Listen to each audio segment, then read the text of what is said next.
Welcome to episode number 5 of the RetroWolf podcast. And I have a very special guest on the podcast today, and that is Robby Michaels, who is a very good friend of Billy and Jay from the Game Chasers. And he was also the script supervisor on the Game Chasers movie. And I met him on the set of the movie, and we became friends. And Rob, glad to have you on the podcast today, man. Thank you so much for joining me. How you doing today, man?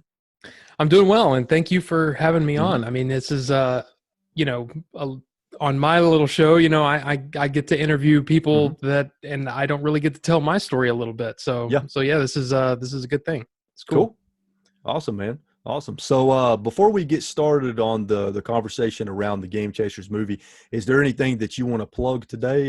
Just because a lot of people in my audience may not be familiar with your podcast, so go ahead and plug whatever you want to point out to people. Well, cool. I appreciate that.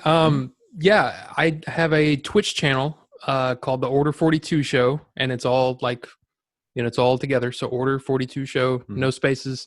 Anyway, yeah, I mean, I have different people on from the industry. There's like, for example, I had, Yoshi Vu on recently. I've had Billy, Jay, Eric, just people that have been involved with the movie, but I'm kind of branching out and I'm going to have some people that work in the industry beyond just the Game Chasers movie.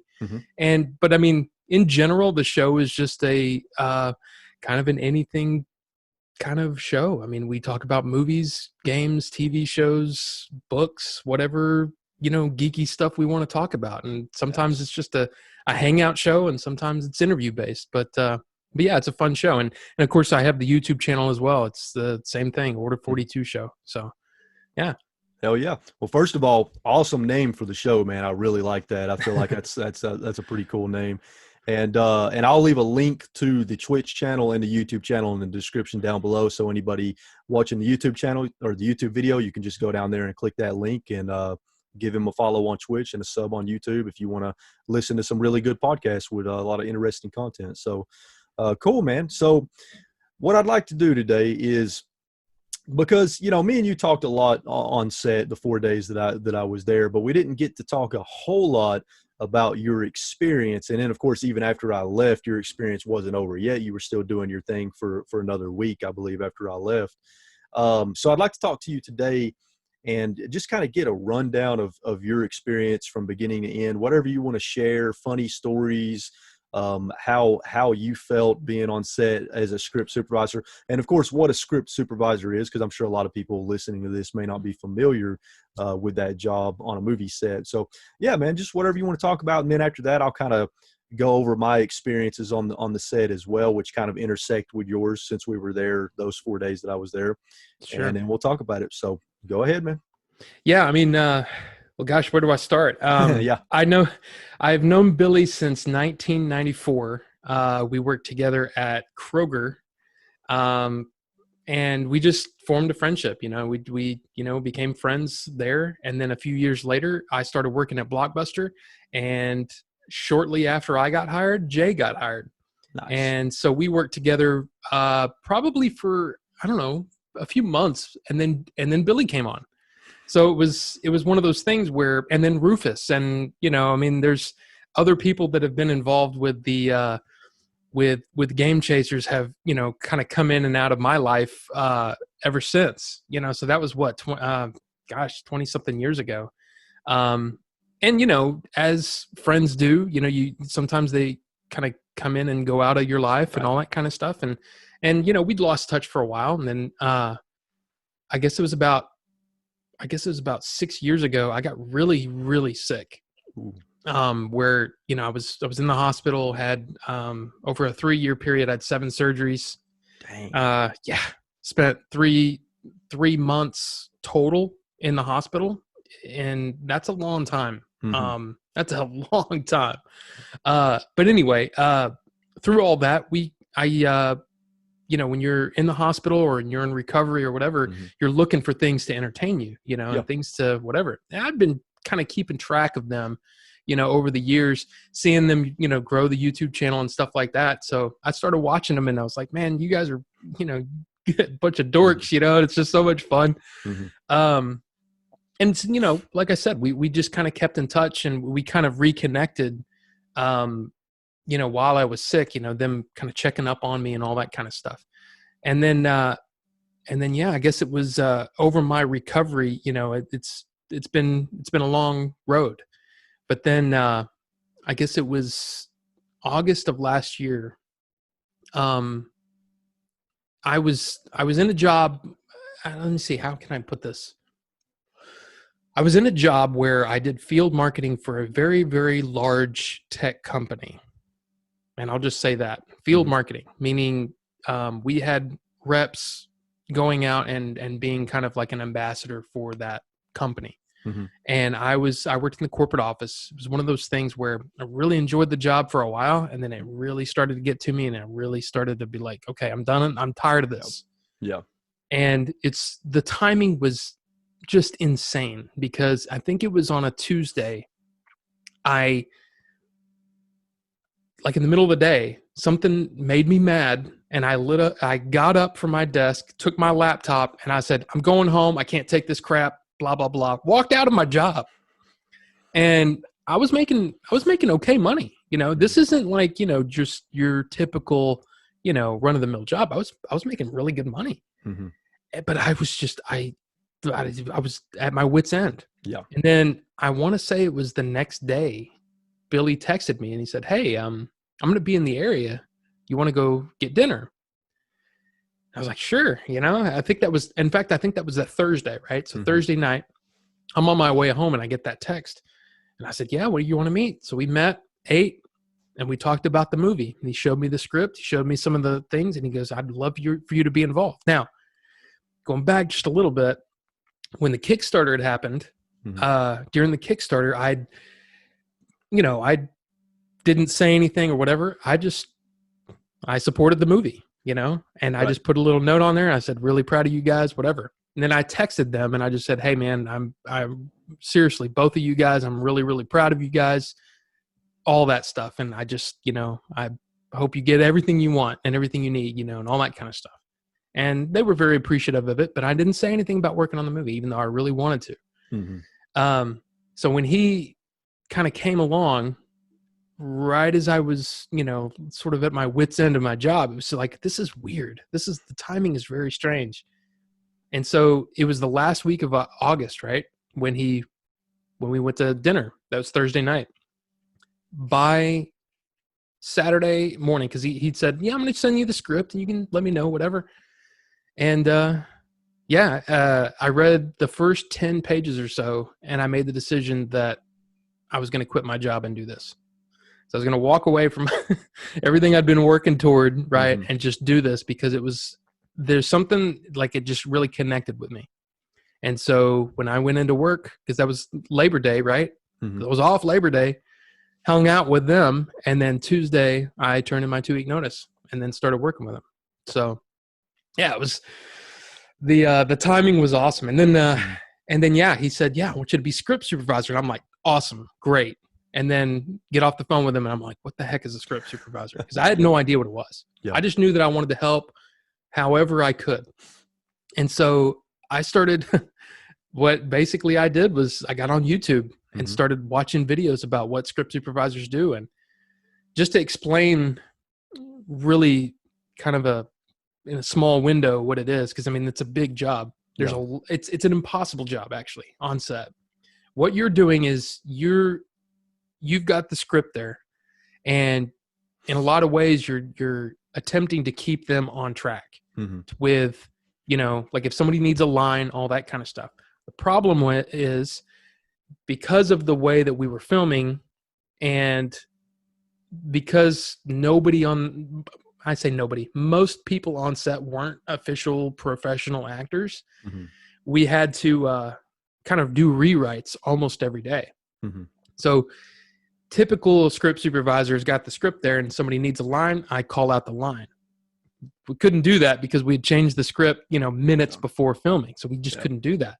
So my job more than that was to kind of think about the scene as a whole. It's like, okay, so the point of this scene is to get them from point A to point B. And as long as the integrity of that scene is intact, then I'm good. But if something goes off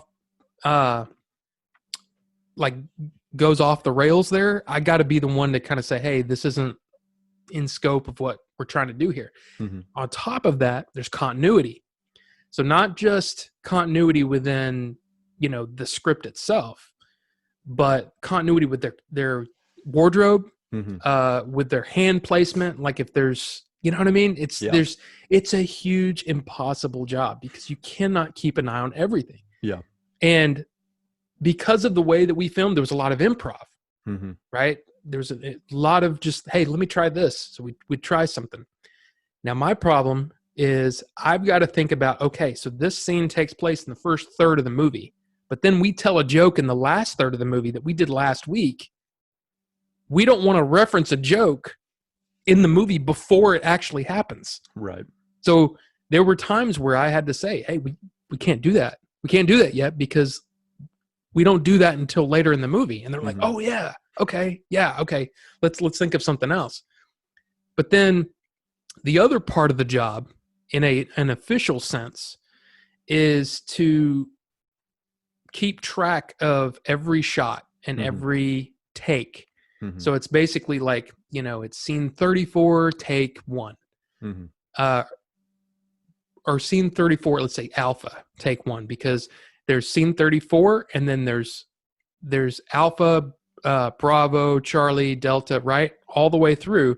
And what you're trying to do is each letter designation is a different setup. So typically on a typical movie set, you've got your coverage, which is everybody's in the shot or everybody walks into the shot or whatever. Then you do your coverage, same scene, but then you're focused on this person. And then you're focused on the other person in the conversation. So each one of those camera setups is a new setup, which means so there's the next one would be scene 34 Bravo, because Bravo is when, like if we're filming you, this is where Matt is, it's his close up. Then Charlie would be Rob's close up, right? Yeah. And then any other things that take place, there may be another setup that takes place to finish that scene off. But anyway, I've got to keep track of all those. And then I've also got to I try to time each take. And the reason that you do that is for editors that aren't on set.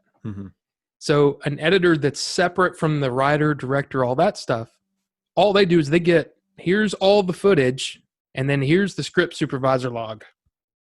So the director take 3 on this one, that kind of thing. And so they assemble the movie based on that. I was doing all that, but it was kind of pointless because Billy is editing.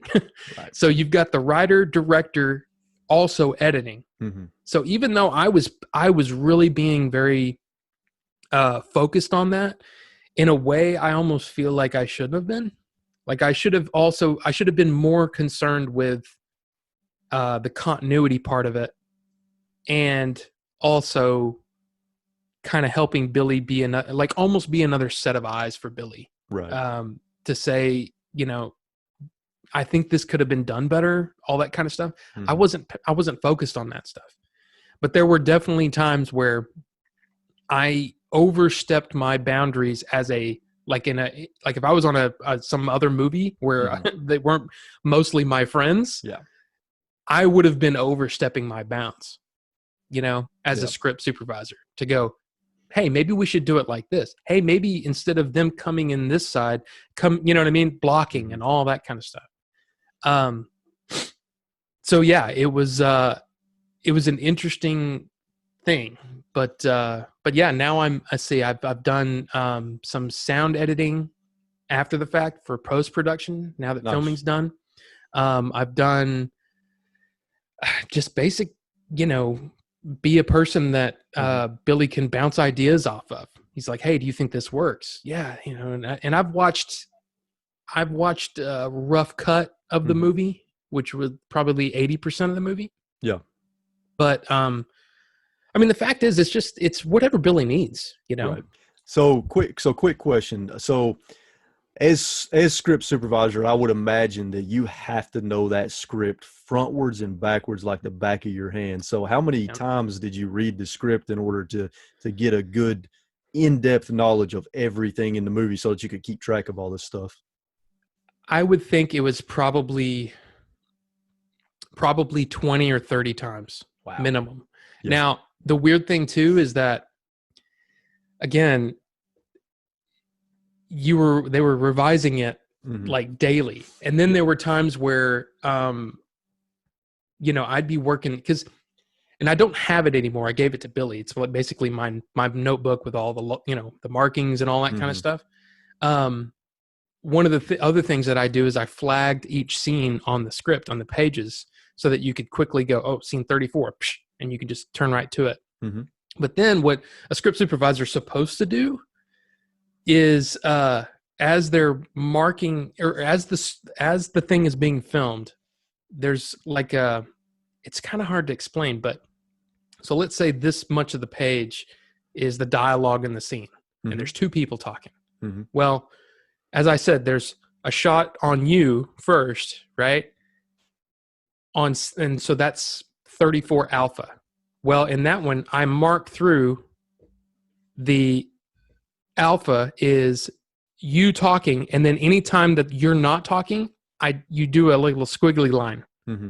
So it's almost like it's giving the editor a visual way to look at it and go, okay, so that's how we're going to cut the, you know, the in between each.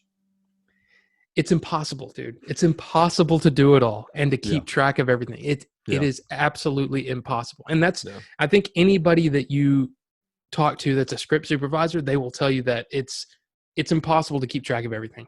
Yeah, and I believe it. It's a crazy job, but that's what I was trying to do and trying to help them out with. And my observations is that, I mean, you were on top of things, man. I mean, I could see that you were literally watching everything. Like, you were very attentive, making sure, you know, that you didn't miss anything. So from my perspective, I thought you were doing a great job. I appreciate that. I mean, it was rough though. Yeah. There were definitely some rough days. Yeah.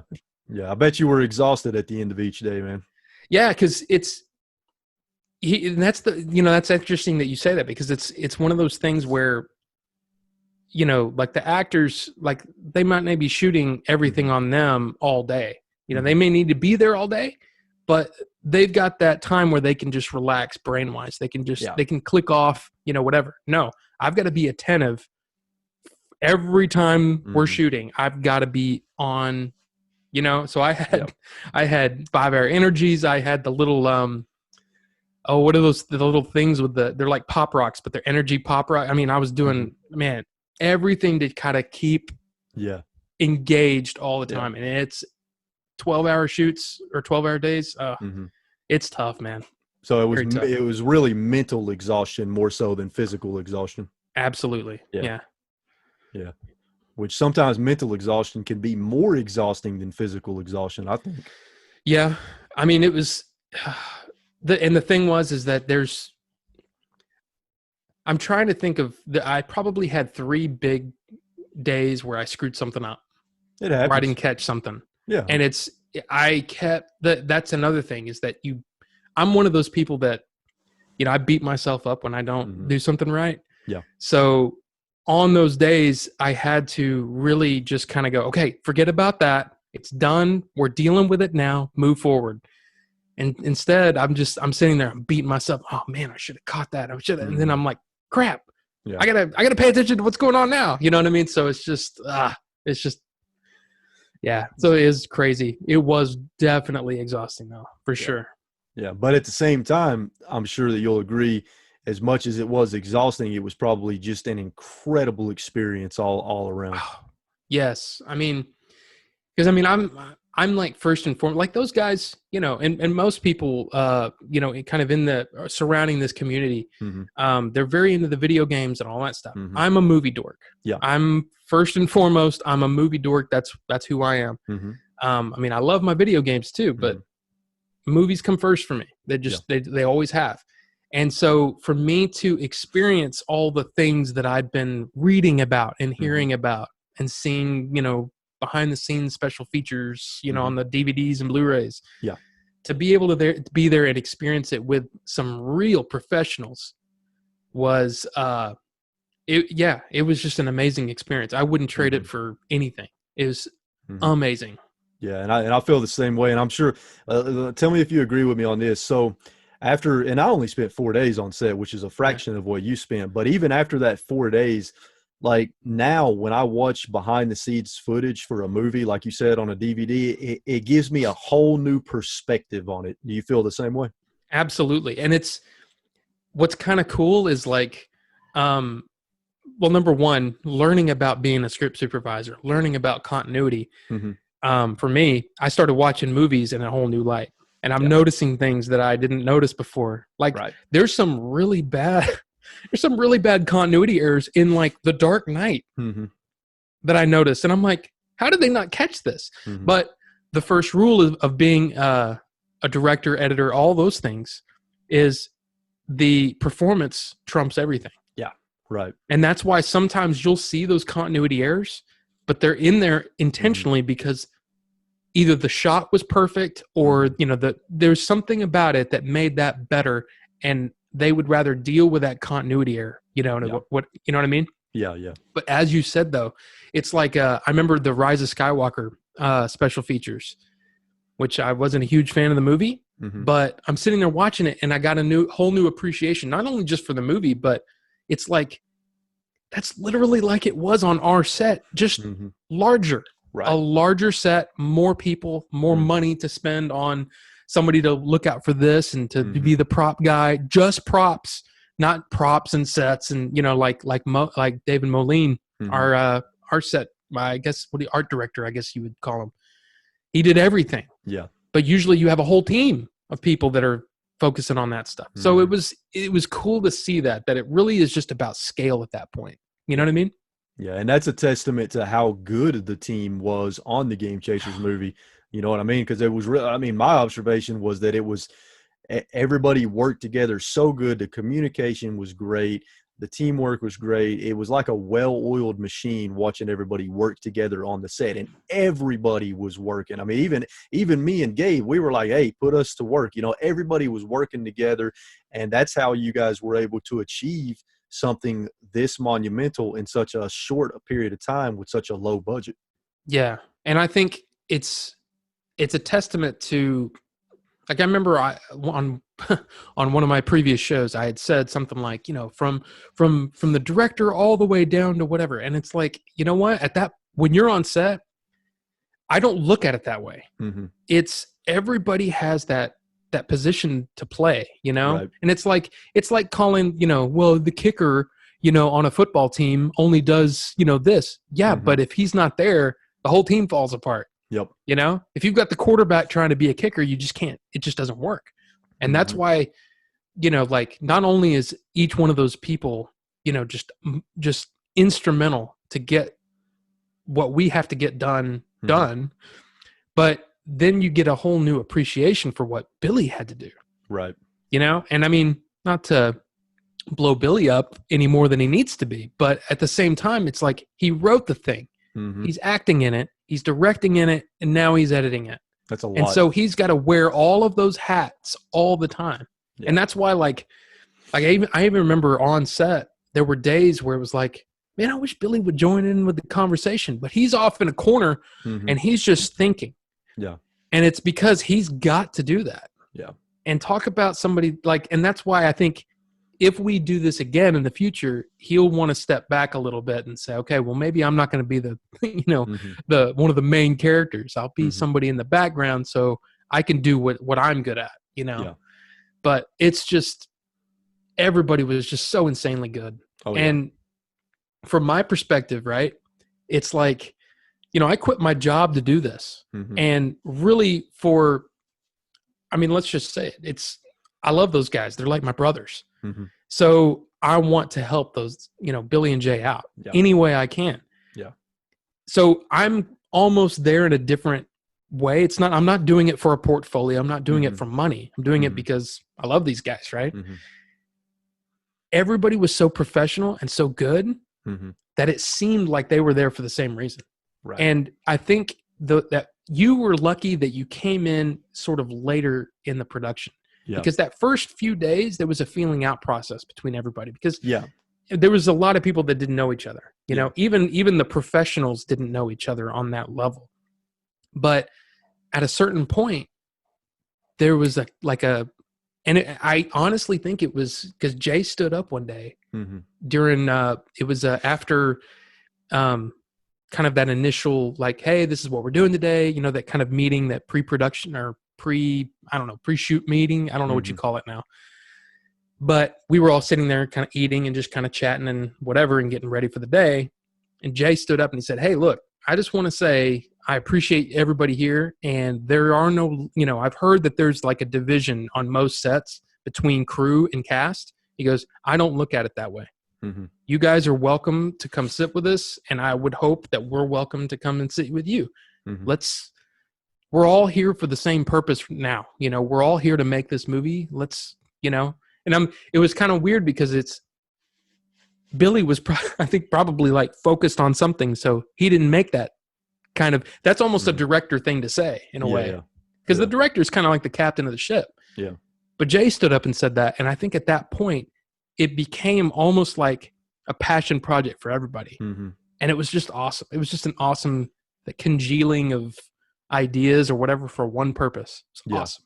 Yeah, and that's one thing that I felt in waves when I was on set was the passion from everybody involved. Everybody was very passionate about that project and making it the best that they could possibly be, especially Billy. I mean, you could see the passion in Billy and the stress, of course, because of the monumental task he was taking on. But, I mean, at the end of the day, they did it, man, and it's happening. You know, it's not done. It's not fully done yet, but it's going to be. And I have a feeling that it's going to be something special. I feel based on everything that I witnessed and saw on set, I feel very confident that this is going to be a really good movie. I've seen a few of the edited scenes and, yeah, I think people are going to be, number one, I think a lot of the, I guess, so-called critics out there, I think they're going to have a hard time really. It's going to be hard to diminish the level of, I don't know how to say this the right way. Yeah. It's like what we did for the amount of money that we had is just insane. And then you've got Billy is very good. Like an insanely good editor. And he is doing things that I'm like, wow, man. Wow. I'm so just like, oh my gosh, this is so good. Yeah. And it's, and then of course, you know, like, luckily, like I said, I'm getting to work on some of the sound editing and even though because it's weird, I saw almost every take, right? Right. Very few that I missed out on. And so it's, in a way, I've kind of got this weird log in my head and I remember what the scenes were. And I remember, you know, a lot of the stuff. So when I'm listening to it, I can almost see the edits. If that makes any sense. I don't know if it does. Yeah. No, it does. But because I know it so intimately, when I'm editing the sound, I can see those cuts and I'm like, man, this is going to be really good. But I've actually seen, like I said, fully edited scenes and I'm very happy. I'm very happy. I can't wait, man. I'm just beyond excited for it, especially after seeing the trailer that he released recently. I was like, man, this is going to be great. And the overwhelming positive response to that trailer was so good to see, man. So many people just said nothing but great things about the trailer and how excited they were. And I bet, and I know that had to have felt good to Billy and you and everybody else involved in the project. Yeah, it's weird. It's a weird thing because in a way, you know, this project is for the fans. Yeah. Right. But it's also a way that we can, and I say we, it's a way that they can branch out to do something a little different. And I guess that's the weird thing is that, you know, the thing that we kept saying on set is we're doing it for the fans. We do it for the fans. And it's sort of one of those things where, you know, just make the fans happy. And I know that's one of the things that Scott said. He said, those guys, you know, they're $5, $10, $30, whatever they put into the movie, you got to make those people happy. And so we're doing that. But what's weird is it's one of those things that I've talked about a lot, is that sometimes when you focus in on something, the more focused in you get, the more universal it becomes. I don't know if that makes sense, but it really is. And I feel like this is a story, because you don't know the whole story either yet. I do not. But the story is very, I think people from all levels of, I mean, it's kind of like, do you have a family? Yes. Then you're probably going to get something out of this. I mean, it's literally that universal. Yeah. And it's beautiful in a way. And the way that they've crafted that story, it just, like I said, it made me go, after 10 pages, go, I'm ready. Let's do it. Yeah. I'm gonna quit. I mean, now I know that nobody, most people don't know who I am, because I'm completely outside of that space for the most part. But the fact is, I'm somebody who is that universal person, that person that's outside of the community. And if I believe in it, then I'm hoping that other people will see it and get that same kind of thing out of it. I mean, it's great. It's great. Yeah. And what you're saying about it, potentially having universal appeal, I agree with that, just based on what I saw. Now, a lot of the scenes that I saw while I was on set were scenes that were towards the end of the movie. So, I did miss a large portion of the story. So even though I was on set for 4 days, I still don't know a lot about the movie. You know what I mean? Which is great, because I don't want to. I want to go into watching it not knowing everything about it. But based on what I did see and what I saw in the trailer, I do think that this is going to be a movie that's going to be able to appeal to a broader audience outside of the Game Chasers fan base, but it's also going to satisfy them as well. So, and I think that's great, because maybe they can get it on something like Netflix or Hulu or Amazon Prime, just streaming services, and get it out there, and potentially, get some money for maybe another movie. You know what I mean? Heck yeah. I mean, and that's the weird thing too, is that's another thing that's being worked on, and that's kind of outside of my scope. So I don't know how that's, I mean, those talks probably haven't even happened yet, because we still don't have a finished movie, but I mean, yeah, it's kind of an exciting thing to kind of consider, to see how that's gonna all play out, because I feel like, yeah, I mean, there's a really good chance here, know? Yeah. And it's weird. It's like, I guess in my, I'm big into all kinds of movies, right? Independent films, big budget, whatever. If it's a movie, I'm going to watch it pretty much. You know what I mean? It's like, I just love movies. And I have seen some pretty amazing directors. Their first movies aren't even close to as good as this is. Right. Yeah. And I'm really excited for Billy, just for that. I mean, even if my work is done and they say, well, Rob, we don't need you to work on the next one, I'm like, okay. And I can watch it and be proud of the work. And I mean, I'm telling you, the finished product, I think, is going to be just insane. It's going to be so good. I'm so excited. Yeah. So, yeah, man. Awesome. So let's take a step back a little bit. So you learned all about script supervising, and you started preparing for the movie. So what was next after that, like in the very early days or the first few days? I know you talked a little bit about the first few days on set, but go ahead and pick back up. Yeah. I mean, I was jumping all over the place, wasn't I? I mean, we both were.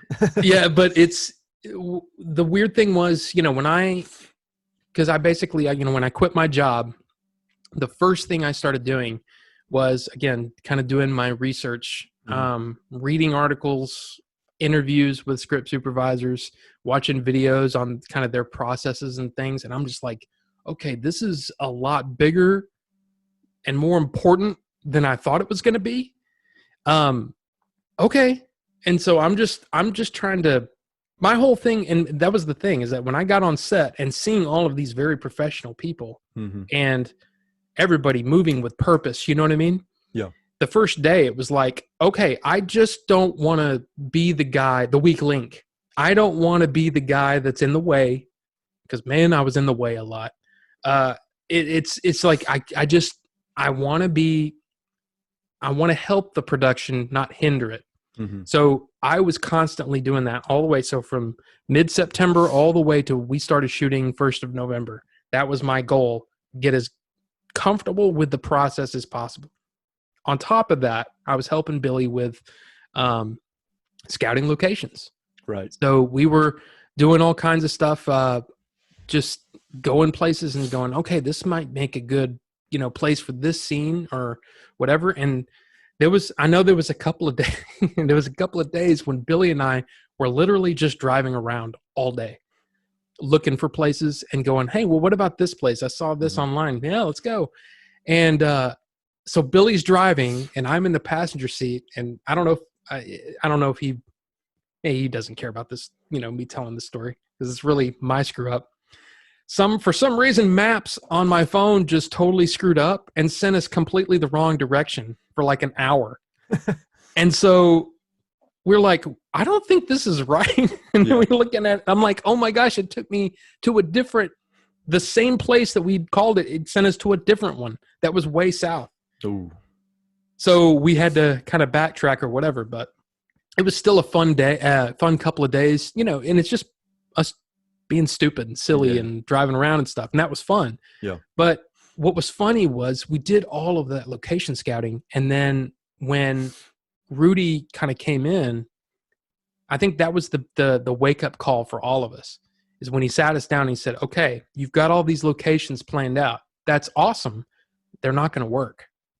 And it's because we don't have time to move however many people and sets and props and all this stuff in one day to over here. It just doesn't make any practical sense. So it's all got to be here. So then it was just this, oh my gosh, we got to try to find something in the next day and a half. And then we had problems with, cities telling us, it wasn't necessarily the cities, but there was this one place that was, it was almost like, you hear about like Pinewood Studios in England, right? Just a big lot where you can just build all these different sets in one place. That's what this place had. And they had told us, oh yeah, just give us, however much per day and no big deal. And then at the last minute, they changed their mind and they wanted like so much more. Ooh. And this was, so the set that you were on, Jars, right? Yeah. That was going to be there. There was going to be an apartment scene there. There was all this stuff that we had already started planning and going, oh man, this is going to work great. The little hideout, the nerd hideout, that's in the trailer and all that stuff. All of that was all going to be on one set. And so everybody could just come to the same place for like 2 weeks and it was going to be awesome. And they said, nope, we want this. And it was just like, okay, well, we can't afford that.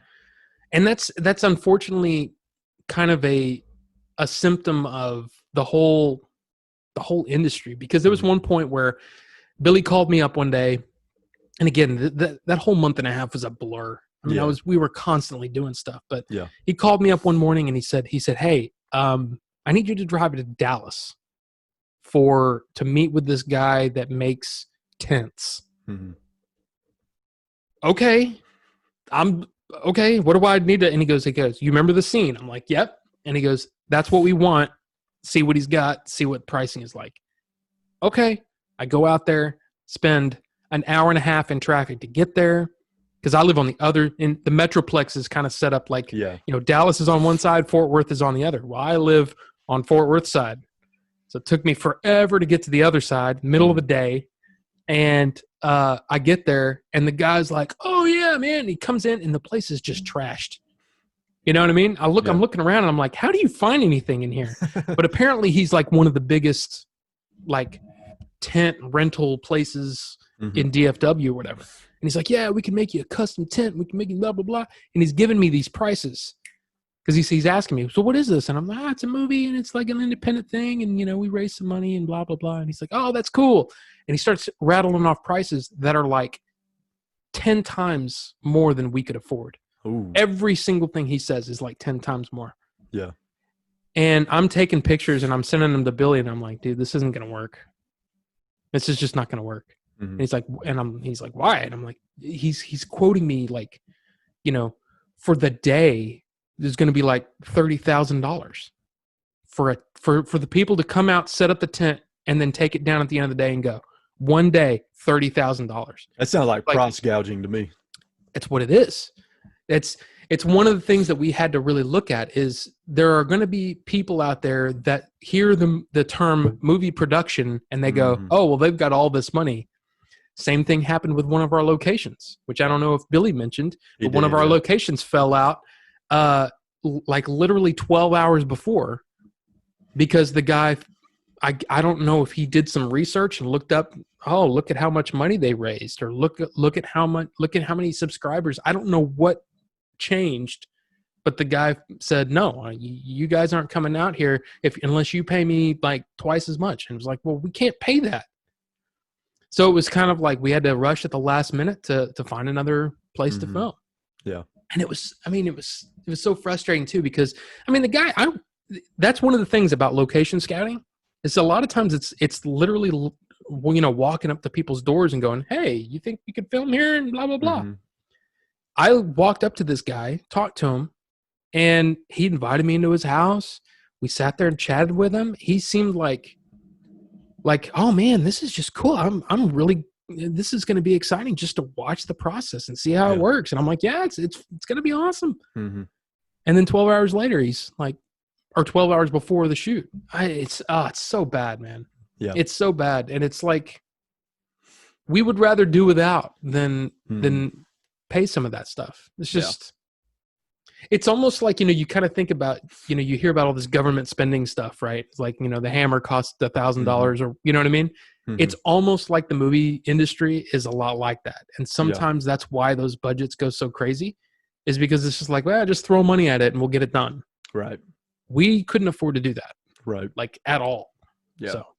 Yeah. With a budget that small, I would imagine you have to be very, very particular about every little thing you spend money on to make sure that you stretch that budget out as much as possible. Right. And I can't even imagine how difficult that is. Because people don't seem to realize just how expensive it is to make a movie.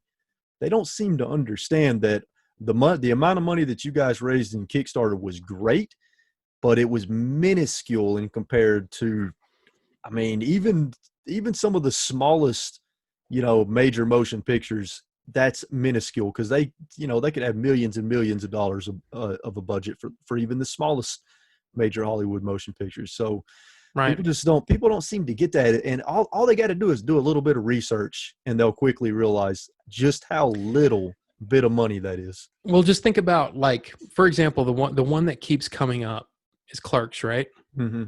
That was made for, I think, $27,000 in 1993. So 27 years ago. Yep. One location too, right? Pretty much one location, the side by side, the two things. They did a couple of driving shots and things like that, but that's literally a guy sitting in the back seat with the camera. Yeah. And just kind of doing this in the back seat. Yeah. The camera barely ever moved. I don't think there's a dolly shot in the whole movie. You know what I mean? It's like, come on, guys. You think a little bit. Now, yes, can you do it for that? Probably. But this was the movie was a bigger idea than a $27,000 movie. Yeah. It was much bigger, and we still got amazing deals. Oh, yeah. Yeah. Just the fact that, well, number one, me. Now, I'm not saying that I'm worth however much money from my experience, but if they were going to hire a script supervisor, it's probably, minimum this much. I don't know how much, but it's like this much money would have had to come out. Then somebody like Leon. Yeah, right. Come on. Yeah. Come on. There's no way. Even if we had a $10 million budget, we probably couldn't afford him at the level that he performed on that movie. Right. It's insane that the work that he did. Oh yeah. And then you've got to think, there's so many things that worked out. It was so weird. Mm-hmm. Like we were like, oh my gosh, what are we going to do? What are we going to do? And then, well, this camera that's like super crazy, expensive and was used on Black Panther and, some of the Captain Americas and Game of Thrones. That camera was used on Game of Thrones. Yeah. And yet we were able to get it at a price that fit because everything was shutting down. All the local movie production was shutting down for November, for Thanksgiving, for the holidays. That's the reason we got that at such an amazing price. I don't know what that was. It wasn't my arena. All I know is we got in a crazy deal of on it because of that. Isn't that like if you buy it outright, like $100,000 camera or something? Well, I think, and I misspoke the other day on one of my shows. I think I said it was over $100,000. It is over $100,000 when you count the lens, the battery, the viewfinder, all of those things. I think the body is like $37,000, which is honestly for that level of camera it's crazy. That's awesome. Yeah, right. But to get it to where we had it, like you see that thing, and man, it is decked out. That was over $100,000 worth of stuff on it. Yeah, which is why they're constantly yelling camera on the move, and you get the hell out of the way when that. Oh my gosh! On the move. I mean, it's heavy. And it's so modular that's why you have you have a first assistant camera and a second assistant camera. So you've got your cinematographer, right, which is Peter, and then you had Allie, and then the second assistant, which unfortunately we had to change a couple of times. I think there were just issues with things, but the second assistant, second AC, is also the person that does the whole, scene 34 take alpha, or scene 34 alpha take one, mark whatever. But yeah, I mean, it was just, of course, and Peter was like in hog heaven, man. He was so excited to be able to film on this camera. Was that the first time he had ever used that camera?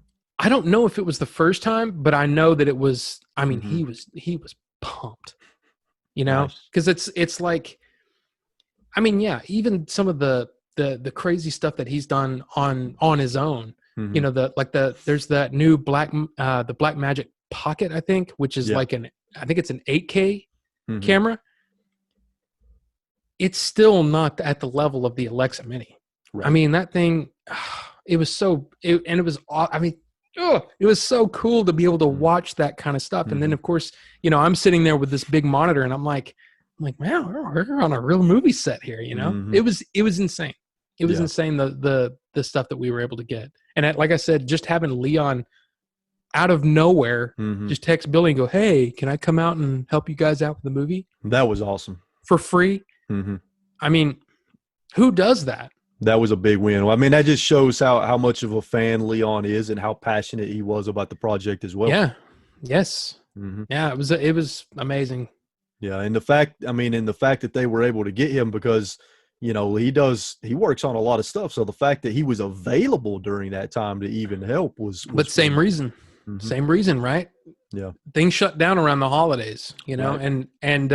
And I think he had said, didn't he say that he had purposely kind of given himself a break because he had done like 3 projects back to back? I think so. Yeah, I think so. So it was almost like, hey, for a vacation, I'll go to Texas for the first time, and Yeah. So, all right. So let me ask you this. So what was it like for you those first couple of days on set? I mean, what was going through your head? How surreal of an experience was it? Were you nervous? Kind of walk me through your first few days on set. Well, I drive up the first day because we had, again, another location scouting meeting, but this time with Rudy and with Larissa and all the other people. Like, I think Mo was with us. Peter was with us, kind of looking at, this is what we're looking at. And we go in there and I'm like, okay, whatever. Drive up and there's all these people. There's all this stuff everywhere. And I'm literally going, I don't know 80% of these people. Where did all these people come from? What is going on? And all I knew is that I think what gave me a lot of confidence was the fact that I'd prepared so much and the fact that I'd researched so much. And so I said, I think I know what I'm doing here. I'm going to do it. I'm just going to do what I think I know. Mm-hmm. Now, was I nervous? Of course I was. Right. Everybody was nervous. I mean, I remember I was standing next to Billy when he made his first little, hey, let's make a movie, you know, kind of thing. And I could see it. It's like, holy crap, we're actually doing it. We're actually here and it's actually happening. And it took a few days to kind of get into the swing of things. But, you know, over time, it got easier and easier as time went on. And by the end of it, everybody knew what they were supposed to do. And we were all it was a well-oiled, like you said, a well-oiled machine. But those first few days, there was nervousness, but there was also like, I kind of want to go talk to them and just ask them some questions because I'm a dork and I want to know what they're doing. Yeah. Like Chris Vaughn, right? Yeah. He was our gaffer. Yeah. I mean, number one, the experience that guy has, you know, I mean, worked on the prequels, worked on like Terminator 2 as a production assistant. Just all of the things that he's worked on. I just wanted to chat with him, you know, and I think my problem was that I was too much of a dork because it was almost like in between setups and all that kind of stuff. I should have been preparing for that next setup.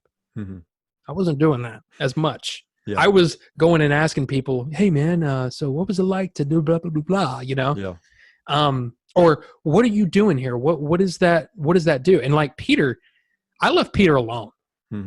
And he even said, you know, later on, he was like, man, you should have just come up and asked me and talked to me. And I was like, yeah, but I was like, he's got his own thing and he's brains on this. And I don't want to, you know, it's like when somebody's in the zone, you don't want to bother them. Right. But that's really what it was for me is I kind of kept to myself and the people that I knew. And then it just slowly got to where I was able to talk to anybody and kind of interface with anybody, you know, because that's the thing is like, and I think Leon probably mentioned this as well. It's that on typical sets, there is that separation, right? You know, there's the crew and there's the talent or the cast, which to me, it's like, it's like cliques in high school. And it's like, why? Yeah. You know, I get it. I understand it because you don't want the director's in the zone and the director's made however many movies. You don't want to get him out of that zone. I get that. No. But come on. This is an independent film. We're all friends here. We're all here for the same purpose. Let's work together. You got an idea, you know? It's almost like I think that's what it was. It was learning when to speak up, learning when to just shut it and listen, and then learning when to kind of step in and go, okay, this is my arena. This is what I know, whatever. And luckily, this is one of the things that I never really mentioned before, but Rudy gave me a big vote of confidence before we even got on set. And it was because that was one of the other things that I didn't mention. We did a bunch of read-throughs where we would just read the script just so everybody can kind of feel like, okay, this is the feeling that we're going for.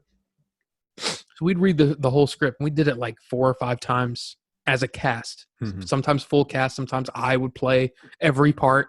Sometimes Scott would play half the parts. I would play all, you know, the rest, whatever. Or he would read the kind of the, you know, they all walk into a bar and blah, blah, blah. And then I would read all the people's parts. And it was really kind of fun because I got to do different voices and all that kind of stuff. It's fun. Yeah, yeah. But Rudy, we were talking about this one pivotal scene, and Rudy was saying something about how we were going to shoot it. And I said, look, I know that I'm just the dude that, you know, was the friend of the guy and all that. I got that. But why can't we do it like this? You know, why don't we shoot it this way? And he goes, have you ever been on a movie set before? I was like, no. And he goes, could it surprise you? Surprise me. And I'm like, hey. And it's literally, it's kind of like you can read about sports. Right. But until you do it, you don't really know all the ins and outs. Yeah. But I had the theory down really well because I'm such a movie dork. And I see movies like, for example, one of the ideas is like you've got like Braveheart. Mm-hmm. If you look at when the way some of those battle scenes are shot, they could be shot anywhere. They don't have to be shot right there because they're kind of ground level looking up. And so you see the sky, but you see all this frantic movement, and it gives the idea that you're there. Mm-hmm. But then you can also shoot at this angle, looking down. And so all you got to do is have ground that matches. But you can have any background you want. Mm-hmm. As long as you're doing that and you're kind of masking the fact that you're not in the same place. Mm-hmm. That was part of the issue, is that, well, we've got to shoot this part, but it also kind of butts right up against this. And if we try to make that move during this day, we're going to lose 3 hours of day, out of our day, just moving. So that was one of the big things, is that I was like, well, why don't we shoot it like this or like this? That way you get the, and he was like, so I mean, for me, there was a lot of confidence coming in, but it was, like I said, it was still a feeling out process. That was a really long, drawn out answer to that right there. No, that was good, man. And I'm glad you brought up Rudy, because that guy was impressive, man. That guy was a force of nature on set. Like he had a really good commanding presence, and he was really good at keeping everybody on track, and keeping things together. I mean, it felt like he had some good leadership skills, I guess is what I'm trying to say, Yeah. And if we hadn't found Rudy, it's one of those things where, it's sort of like you see a movie, you see Star Wars and you hear that Christopher Walken tried out for Han Solo. Mm-hmm. Yeah. I can't even imagine what that would have been like. Ooh, no. Right? Yeah, right. But I can't imagine another person playing the role of Rudy, basically, in our little, it's almost like a real life movie. I have no idea how anybody else would have done the job. All I do know is that he was on top of things 100%. Oh yeah. And, the thing that, and that's why I think he's going to have a bigger credit on the movie, is because he brought a lot of people to set. Like a lot of the talent that you see, or that hopefully you've seen maybe on my show, like a lot of those people, he's the one that hired them. Yeah. Like we need this. I'm calling this person. And then he would call him up and go, hey, from this time to this time, you're making this much money, be there. Okay. Thanks. Bye. Nice. I mean, that's how he's got, and I think especially in this arena, which I still feel like an outsider. Like Peter kept telling me, man, you've made a movie though. That's on your, you can go apply for this or do whatever because you've made a movie. And I'm like, yeah, but I don't feel like I was really whatever. But that arena, there's this it's very political. And if you go on a set and you make somebody mad, that follows you. Or if you go on there and you're willing to learn and you're willing to, to own up to the mistakes and all that kind of stuff, it's like any job. Right. I mean, part of the reason why, I got as many jobs as I did, different positions, is because of the people I knew. It's not because I had the talent or the experience or even the education, Right. I think that's part of it is that, it's almost like a lesson. Don't burn any bridges because I got to tell you, if Rudy called me up and said, hey man, I need you on this project, not that would ever happen because I don't think I was that good. And I'm not saying that, oh, you're just being self-deprecating. No, I really don't think I was that good. But anyway, if he called me up and said he needed me on something, you best believe I would jump because I love Rudy, because Rudy, again, there's no way that movie could have worked if Rudy wasn't there. It's just, that's just the way it is. Yeah. I mean, I could see on set just how on top of things that he was and keeping things on track. I mean, that dude, he seemed like he was absolutely instrumental in, I mean, of course, everybody involved was instrumental, but he was on another level. You know what I mean? I'm not trying to downplay anybody else's role, but I mean, he was almost like the glue keeping a lot of things together, just from what I was observing from my perspective, Yeah. I mean, it's like, in a way, you kind of have to think of every movie as a car. Yeah. And there's a lot of little bitty parts that you never see and they never get the credit. Oh man, nobody says that. Oh man, I love the way that those spark plugs go in there. Yeah. You know, nobody says that. But without that, the whole thing falls apart and it wouldn't work. Right. You know, yeah, the wheels are nice, the body work is nice, the interior's nice, but if all those little parts on the inside don't work, I mean, it really is. I have such a deep appreciation for everybody that works in movies, almost to a fault, where I almost kind of elevate them to this sort of hyperbolic, status, because it's not really, let's be honest, we're not saving lives here, right? But they're like, to me, movies they're integral to my development, to my life. So yeah, they're like, I look up to these people. So yeah, but Rudy, oh God, he was the glue. Yeah. The glue that brought it all together, man. Yeah. It was awesome. Yeah. And I love the car analogy that you just used, man, because what I came to realize just in the 4 days that I was there, what I really quickly came to realize is that for a movie to be successful, it doesn't matter how good the actors or actresses are involved. It doesn't matter how well written the script is.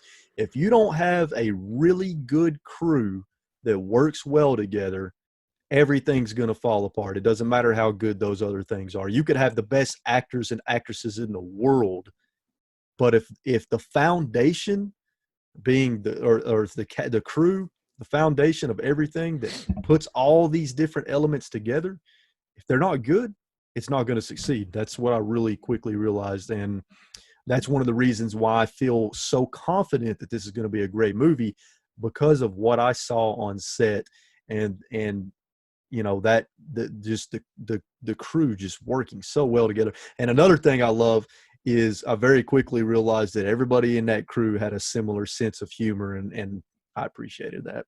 Oh yeah.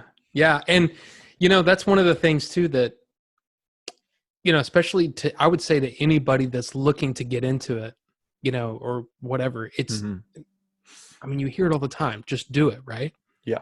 Oh, just do it, but it really is a mixture of things. It is, that I found. It's a mixture of, preparation, right? So research it, figure out what you want to do. Sometimes like Rudy said that he spent, a few movies trying different roles to figure out what he wanted to do. Right. And it took him a while to figure it out. And once he figured it out, he said, well, I'm going to put all my energy into this. But it's that preparation. It's a little bit of luck, but it's the grind. Yeah. The grind is important. And I think that's universal, right? It's universal for YouTube, for Twitch, for anybody. You got to grind to get to where you want to get. You do. So it's like, you just hope that you're lucky enough that when that opportunity comes along, that you've prepared enough so that you can make that jump. I don't know if that makes sense, but it makes sense. It's weird how a lot of their stories are the same in that respect. They worked hard. Then this thing came along that put them on the next level. Like Leon, the way he kind of came into the business is such a crazy story, and it's awesome. It's awesome to hear that progression and that it was luck being there at the right time, but he was also prepared and all that stuff. Made the connections and he grind. The grind, man. But anyway. No, you're right. You're right, man. That grind is very, very important. And I started to realize that whenever I started doing YouTube. I started January of 2019, and I never thought I'd hit 1,000 subscribers, man. I never thought that would happen. I still am just doing it for fun and as a hobby. But after a little over a year of grinding, I finally crossed that 1,000 subscriber mark. And at the end of the day, the number of subscribers you have doesn't really mean much, because you have dead subscribers that are just subscribed that don't watch your content. But it still felt good to reach that milestone. Sure. After grinding for so long. But yeah, you're right. There is that old saying of, if you want to do something, just jump into it and do it. And that's true to a degree. But at the same time, you have to be ready. You have to at least have a base level of knowledge and experience before you can really jump in. You got to at least get a little bit of knowledge. Like, for example, if you've never shot a gun before and you want to go to the shooting range and start shooting a target. Well, it might be a good idea to learn a little bit about gun safety or how a gun works or how you even use a gun before you just go to a shooting range and start trying to shoot one. You know what I mean? Yeah, but it's, to me, that's that preparedness. You know what I mean? Yeah. You gotta do your, Mm-hmm. you gotta do your like you said, your research and all that stuff. And it's kind of like there's that grind, but it's that persistence too. Mm-hmm. You know, and Yeah. especially for like YouTube or any kind of growing any kind of audience. You know, because I mean, like I had a podcast back in the early, like in mid to like 2005 to 2007. Oh yeah. Okay, this was before Joe Rogan, right? This was before pretty much any podcast you can think of. We were one of the first ones. Nice. We had a 10,000 subscriber or 10,000 listener per show base of. We had a huge audience, and that's 2005. This is before anybody knew what podcasting was. We were doing it, and it was the weird thing was it didn't matter. None of it mattered. And it's weird how those numbers were, it was a huge thing for us, you know, to have that kind of like, oh my God, are you serious? 10,000 people worldwide? And we started getting, you know, emails and calls and all this stuff from all over the world. And it was such a cool thing to be a part of that.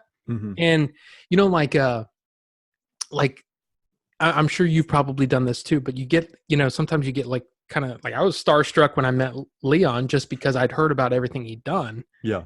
But it's kind of that nervousness. People would call in and they would have that nervousness. And we're like, we're just a couple of guys just being stupid online. You know, that's really all we're doing. Yeah. But it was cool to see that kind of that whole thing. And it's like, you know what, really, when it comes down to it, if you enjoy what you do, hopefully those listeners and the subs, the followers, whatever you're into, hopefully that'll come. But just do it because you love doing it.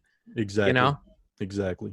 So. Yeah. No, you're absolutely right. And I mean, that's why I started doing YouTube, because I'm very passionate about video games. And I, you know, as you can see, I've got this huge video game collection. And I was thinking to myself, you know what? Having this collection is great. I can play these games. I can have fun with these games. But with my knowledge of the video game industry and my knowledge of video games and the fact that I have this huge collection, why don't I do something else with it and try to dip my toes into YouTube? And at first, I sucked, dude. If you were to go back and watch like my first couple of videos and then watch some of my newer videos, you're going to see a monumental difference in both the quality of the video, the audio, the lighting, but also my on-screen presence. My on-screen presence was awful in the beginning, man. I was nervous. I was not confident in front of a camera. I had no energy, and I cringe when I go back and watch. But it's part of it. You know what I mean? You're not. Everybody's got that, right? Yeah. I mean, when you first start doing something, you're more than likely not going to be great at it, but you got to at least try to do it and learn how to get better as you go along.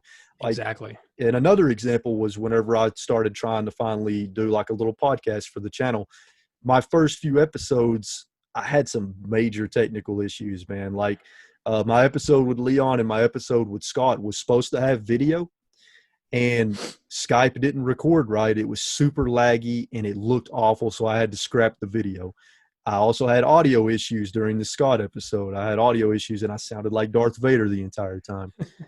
So I had to record a little disclaimer at the beginning of the podcast and be like, look, I had audio issues. I sound like Darth Vader. But the point is, when you're jumping into something new, you can't let those things discourage you. You can't let them stop you. You just have to try to figure out how to fix them and how to make it better. You know what I mean? And I'm sure the same applies to making a movie. So I'm sure Billy and everybody else, if they decide to make another movie, I'm sure they're going to look back at the first movie and they're going to think about the mistakes that were made, the hard lessons that were learned, and try to not replicate those to make the next experience a smoother experience. Oh, for sure. I mean, like everything that you just said was like, yeah. And every huge content creator you can think of, they started off just like everybody else, not knowing what they're doing, all that kind of stuff. And then I think it's one of those things where I think if and when, hopefully when we do another movie, there will be a lot of learned lessons. The one thing that I want to, and this will be something that I think everybody needs to, especially the people like Billy J, you know, the I would say non-professional, you know, in the movie industry, Right. is that there's that tendency to kind of almost relax because, oh, well, I've done this before, I can handle that. It's like, no, you need to do the preparation just like you did before. You need to have that same level of urgency and that almost that nervousness. You need to have that every time, because I think that makes the best stuff. You know, you've got to have that humility. You know what I'm saying? Yeah. And I think I'm pretty excited to see how things transpire, because I think I think there's a good possibility that at the very least we'll do something else. I don't know when, I don't know what, but I'm excited for the opportunity. Yeah. Man, I hope so. I really do. And if they do, and if it's a crowdfunding thing again, I'm definitely going to be supporting it just as much as I supported the first movie. So yeah, Billy can always count on my support. Anything, you know, just like you, if he ever needed help from me for anything, I would not hesitate. So, all right. So what else? You know, obviously you were on set pretty much every day, right? So what other stories and experiences do you want to share? Funny stories, anything interesting that you can think of that you'd like to share? Gosh, there's so many different like little funny things. Like I remember one of the ones that really kind of blew me away a little bit was, I don't know how many people were there, but it was me. I think it was me, Jay, Eric, Dave, I think Wood. We're all just sitting there and we're talking, we're having a conversation. We're just, you know, we're just being silly and stupid. We're just chatting or whatever. And then I look up and I see all these people, because it was one of those days when there was a lot of extras that had, you know, either paid to be on set or had been invited to set or whatever. And they're all kind of just sitting there watching. And I got this weird, like, I don't know. It was weird. It was like, I don't know. It was like somebody walked in on me going to the restroom or something. It was weird. It was just like oh my gosh, we're being watched. And it was just, I remember thinking that was a surreal thing. And I remember asking, I can't remember who I asked. They're like, yeah, it's a thing, you know? And I think it's because, like, you know, you go to Retropalooza with these guys, you know, I don't know if you were able to go to any of those. Not yet. I'm going to try to go in October if it's still on, though. Oh yeah. That's a weird one too, because it was the same sort of thing where, you know, you've got these guys that are, you know, they've known each other for however many years, and they're sitting there talking and chatting and whatever. And there's all these people that are just crowding around, just listening and just kind of taking it in. And I was like, that's the one thing you know what? That's something I didn't actually mention before, is that from my perspective, right? I've known Billy and Jay a long time. I met Eric in October. I think I met Wood in October. I met, you know, basically everybody that had to do with the production that were actors and stuff. I met them, you know, all around the October time frame. I met Dave and Jim. I met Jim earlier than that when he was during the casting. But I met Dave day one. I met Joe GameSack day one. And I'm meeting all these people. And I have no idea who they are.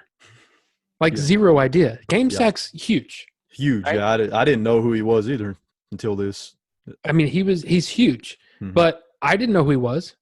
And people were kind of like talking, you know, you can hear people say, oh yeah, it's GameSack. No. And I'm like, it's GameSack. I don't know. But I'm sitting there and I'm like, the weird thing is I didn't feel part of the cast because I'm not in the Game Chasers.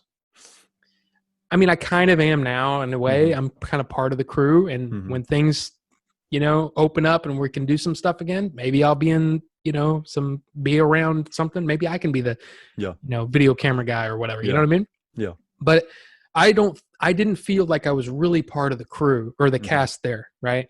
But I'm not part of the crew either, because the way that I figured, it was like on most movie sets, the script supervisor is part of the kind of the directorial department. You know, Right. they're constantly having conversations with the directors, that kind of stuff.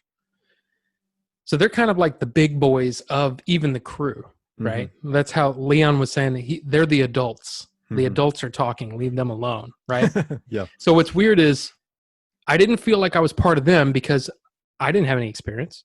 Mm-hmm. I didn't feel like I was part of the cast either because I only knew Billy and Jay. Now, I mean, if I had to meet two or have two people that I'd known for 20 something years in that, in that arena, yeah, Billy and Jay's definitely the good ones to have because they're running the thing. Yeah. But I still didn't know where I fit. Mm-hmm. And I, like I said, it was like, I don't want to intrude on the cast because those guys know each other and all that stuff. But I also don't want to bother the crew because I'm new to it and all. You know what I mean? So there was a weird feeling of not really knowing where I belonged. Right. And luckily, that was one of the great things is that everybody kind of accepted me. Yeah. You know? And, oh, don't worry, the scripty's got it. Mm-hmm. Oh, okay. Cool. You know what I mean? It was like, I didn't know where I fit. Mm-hmm. But that was one of the things that was really kind of scary for me starting off was just because I didn't know where I fit.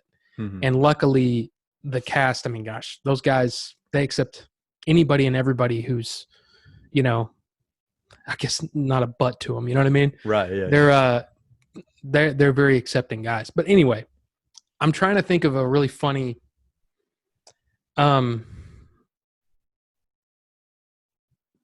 that I can tell. Oh, I'll tell this story. I can't tell the scene, but I can tell the story. Yeah. It was one of those days where, was one of the last days of the first week, and we're sitting there in a house, and we're filming a scene, and luckily this scene it's one of the last scenes of the day. We've got time. We're ahead of schedule for the week, right? It's like, oh my gosh. That was one of the beautiful things about this is that I kept thinking we're going to go over. We're going to have 14-hour days, 16-hour days. Yeah. We had one day where we went over by like 30 minutes. Right. No big thing. Yeah. And it was awesome. So the idea that we not only kept on, I think they went over budget, but to keep on schedule was very important to Rudy. Mm-hmm. And Rudy was always asking me, hey, where are we? How many setups have we done today? Where are we at? You know what I mean? Yeah. So it was very important that we keep on things. So luckily we had time. So there's a scene that takes place toward the end of the movie where there's a little bit of wiggle room. Mm-hmm. And there's some time for some of the actors to cut up a little bit. Mm-hmm. Because that was the thing. As many as, I mean, I don't know about you, but outtakes are some of my favorite things. The gag reels, I love those, right? Yeah. They're so much fun. Yeah. We didn't have a whole lot of time for that. Right. And it's just because of budget and timing. We packed so much into every single day. I mean, typically you're filming, big budget movie will film a page a day. Mm-hmm. We were filming 3 or 4, 5, 6 pages a day. Right. Which is unheard of. Yeah, they were they were very impressed with the way that the cast, being mostly not professional actors, were able to get through these scenes and get them done well. Not just, hey, we got the scene, but we actually got we got good takes. We got good stuff.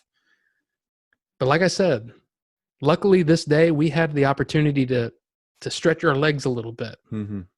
And I am sitting there, and I'm sitting there's the living room, and I'm sitting kind of in the entryway with the rest of, the crew, set, whatever. And of course the sound people are in there, and everybody, like a lot of people are in there, but they've got me kind of set aside. Fine for me. I got more room to kind of just chill out. I don't have to be, I'm not right in the middle of the action and all that kind of stuff. I can just watch what's being filmed. And they're filming, and I have to stifle laughter, and I'm pretty sure I ruined a take because I was laughing so hard. Because it was so unexpected. And I don't want to give away who did it or who said it or whatever, but I'm telling you, there's going to be some great outtakes. I'm very excited to see that. And there's great stuff everywhere, because a lot of times what happens is you've got the way that it works, which you kind of saw a little bit about this. When you hear I'm trying to think of what Rudy says at the beginning. Roll sound, quiet on set. right? But it's the roll sound speed, camera rolls, right? Peter says camera rolls. That's when the second AC says scene 34, A alpha, take one, clack, and then camera set, action, right? When you say camera rolls, that means that's when the camera is recording, right? And when they yell cut, he stops recording, right? That's just the way it works. He didn't just let it roll. Right. That's the thing. What I'm talking about right here, he was just letting it roll. And I guarantee you there's some just genius stuff in there. Nice. Like, it's so good. And the problem was, like, I hear a lot of the sound stuff, right? Because I'm doing the sound stuff. I was listening to full.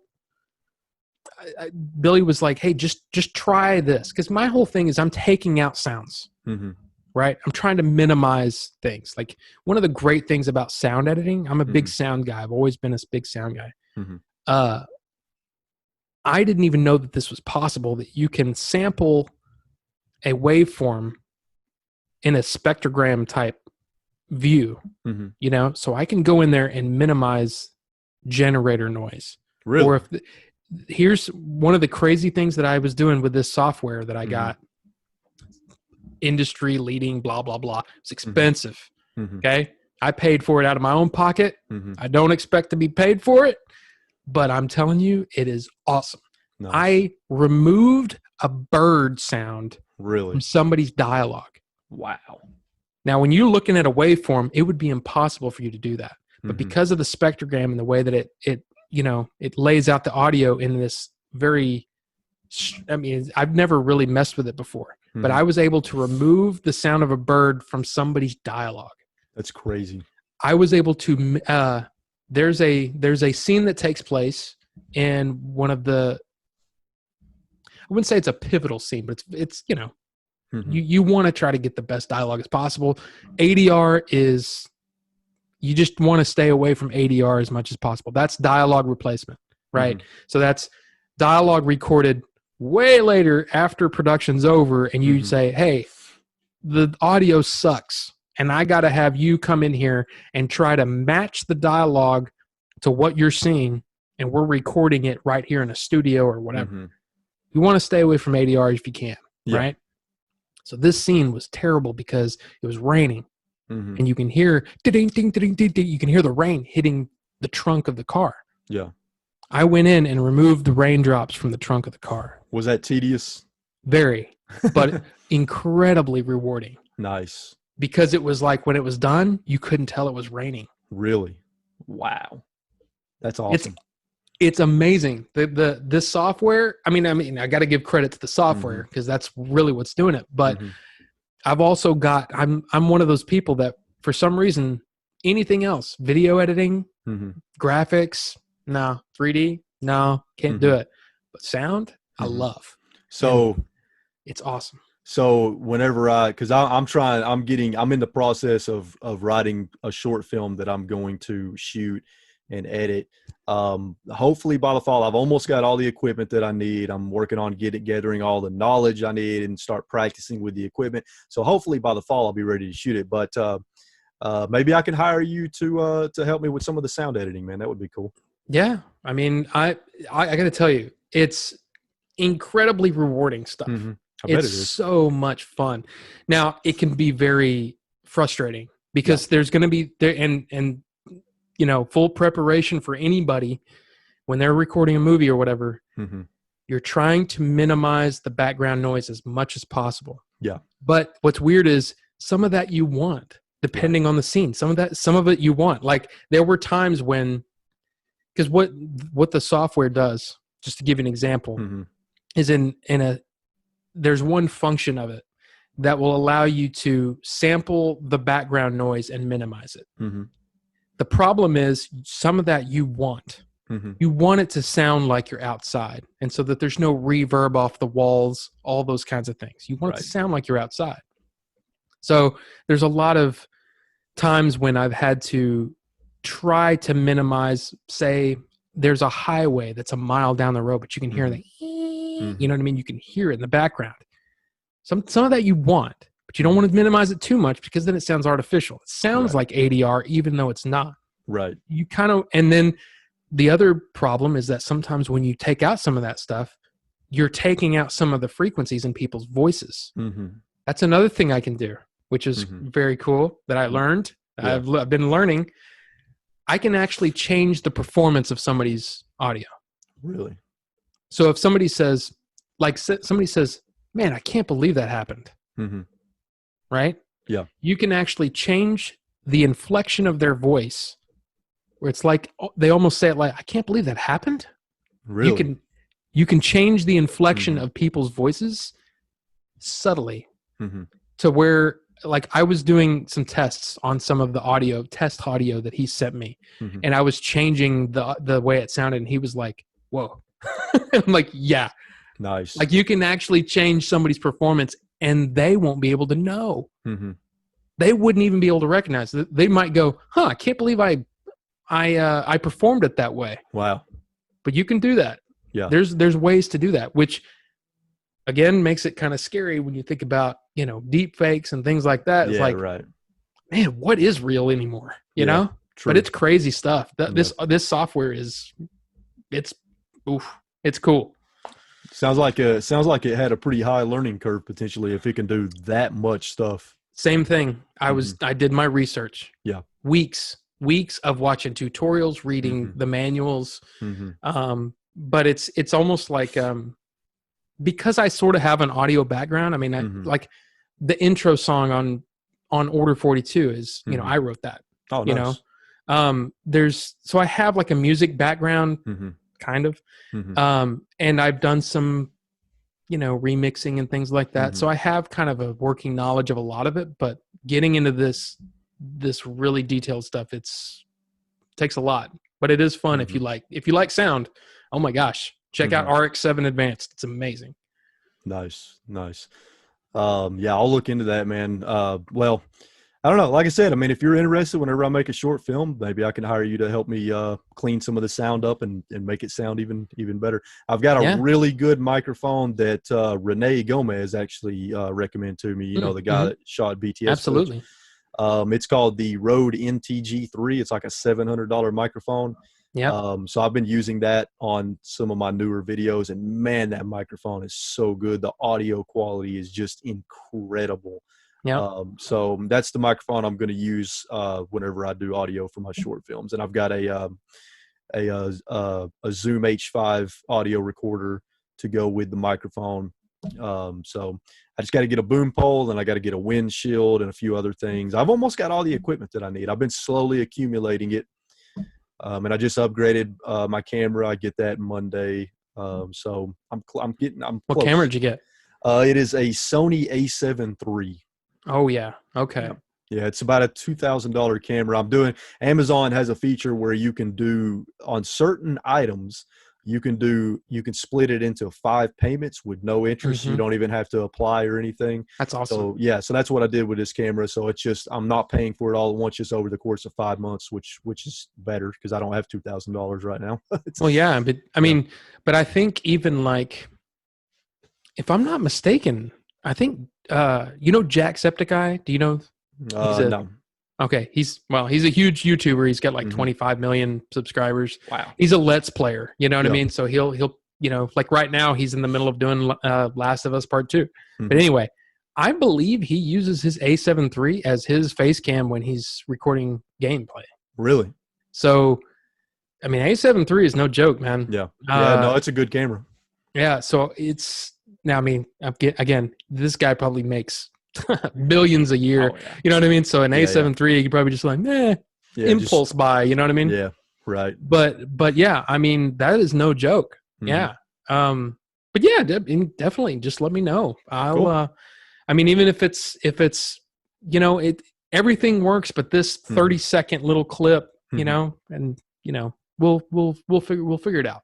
Cool, man. It'll be good. Awesome. So what else can you share with me about your experience on the movie? Well, I think again, it's still going. You know what I mean?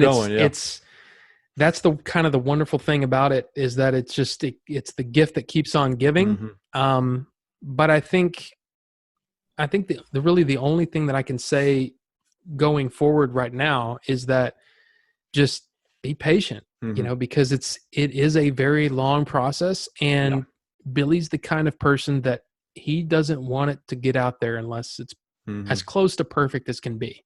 Yeah.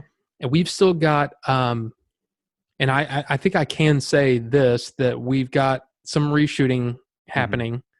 And that those reshoots, of course,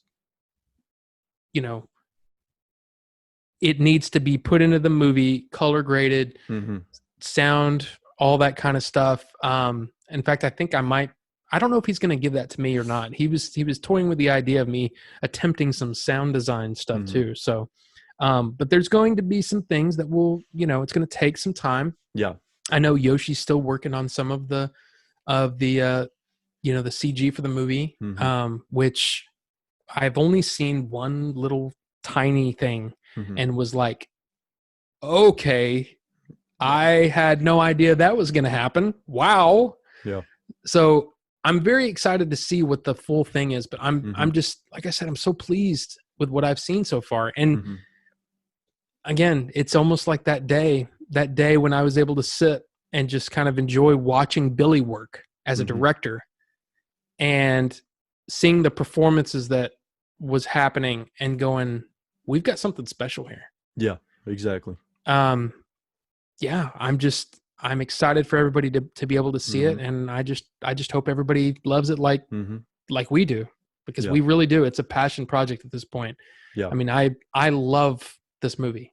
Yeah. So and I'm really excited for the actual movie premiere too, man, because the tier that I backed on Kickstarter allows me to also go to the movie premiere.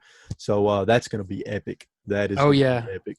Oh yeah. And I don't know if you've ever been to the Texas Theater, but I mean, that's got a lot of history there, know? Yeah. I mean, that's where Lee Harvey Oswald was arrested. Really? Yeah.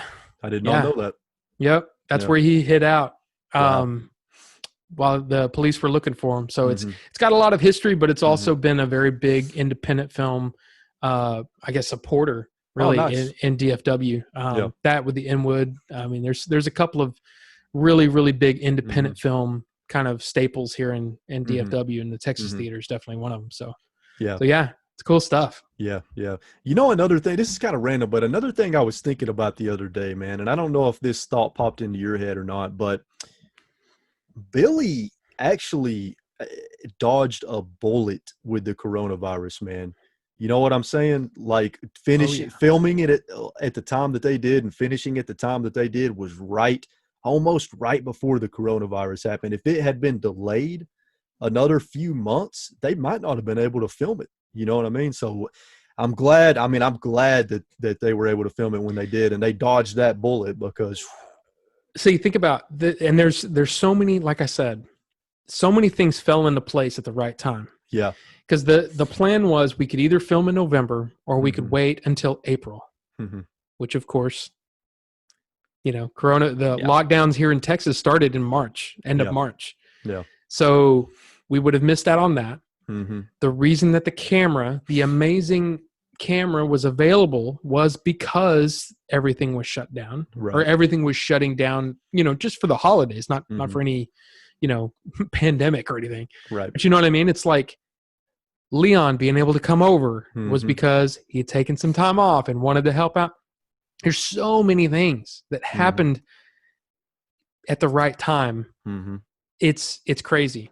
Yeah. And of course, Jay said, he said, to me, I don't remember when, but he said, yeah, I will take full responsibility for my saying all the time that this sucks. I can't believe we're filming in November. This is ridiculous. Let's get it done. But oh my gosh, we just made a lot of work for ourselves. But can you imagine? Can you imagine if we had hired all of those people, we had paid those people, we had we'd gotten the camera, whatever camera we were we were able to get in April, and then everything completely shuts down and we can't even finish filming. And then what do we have to do? We have to hire all those people back. We got to re-rent the camera because I just can't imagine it. You're absolutely right, and it is something that we had talked about, and it was recently. It was one of the random Order 42 shows. There's that we've been doing, but I'm telling you, it's oh my gosh, you are so right. And I'm glad. I'm glad that you guys were able to avoid all that, man. I mean, it's almost like like you saying, everything coming together at just the right time. It's almost like it was meant to be. You know what I mean? It was providence, exactly. And it's the one thing too that I also want to mention, because I think it's one of the sort of critical things that I've been hearing is that why is it taking so long? Right? Why is it taking so long at this point? You finished filming in November. But you have to understand, when the pandemic happened, Billy was basically a single parent, right? Because his wife was, out of town doing her thing. And I'm telling you, with Billy, trust me, he was so frustrated because he wanted to work on it, but taking care of a 2-year-old is a full-time job. Yeah, right. And he was doing exactly what he should have been doing for his family. And I completely respect him for that. And so if anybody has any issues with that, I'm sorry, you're going to have to come up with another reason to hate them, because that is not the reason. Right. Family comes first. Right. Period. Yeah. And I mean, and even besides all that, do they want him to rush it? Wouldn't you rather him take the time to make sure everything is right so that the finished product is the best that it can be, instead of trying to rush it to get it out as quickly as possible? It's just like with video games. You don't want a video game company, you don't want a video game company to just rush the game and put it out before it's ready, because then it's going to be a buggy mess that people are going to be pissed off with. So I would rather him take as much time as he needs to get it the best that he can be, and to where he and everyone else involved is happy with the finished product, instead of trying to rush it to, But see, here's the thing though. Some of those people, they're still talking about the budget. Yeah. Right. You know what I mean? So them talking about, well, why isn't it just done? I could have done a better job. Oh, really? You really? Where's your movie? That's just all I'm going to say. I'd love to see your movie, please. And I'm not saying it to be, to be anything but just, when I hear that criticism, I'm just like, and it's not even directed at me. Right. Right. But man, you just, if you, do it. If it's so easy, do it. Exactly. If it's so good, then you do it, and let's see your movie. Yeah. So I'd love to see it. Yeah. So a couple of things I want to say about that is, I realized very quickly on the internet that when it comes to haters and trolls and people that are negative and pessimistic, they're the minority, but unfortunately they have the loudest voice. But I truly believe, and this has been my experience even with just YouTube, I truly believe there are significantly more people that are not like that than there are people that are like that. But unfortunately, like I said, they have the loudest voice. They're the ones that tend to get blown up online. Yep. But what people got to realize is these people are in the minority.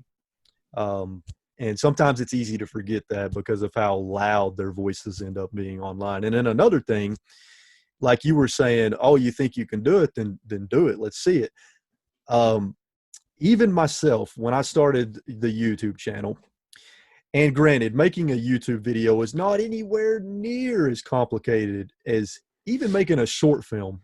It's not anywhere near, it's minuscule in compared to complexity, but I found out relatively quickly, because I had never really used a camera before. I had never dealt with lighting before. I had never dealt with audio before. I found out really quickly, just in making a simple YouTube video, it's a challenge, man.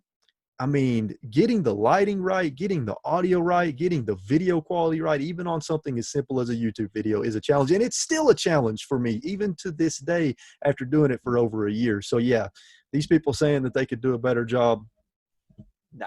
Do it.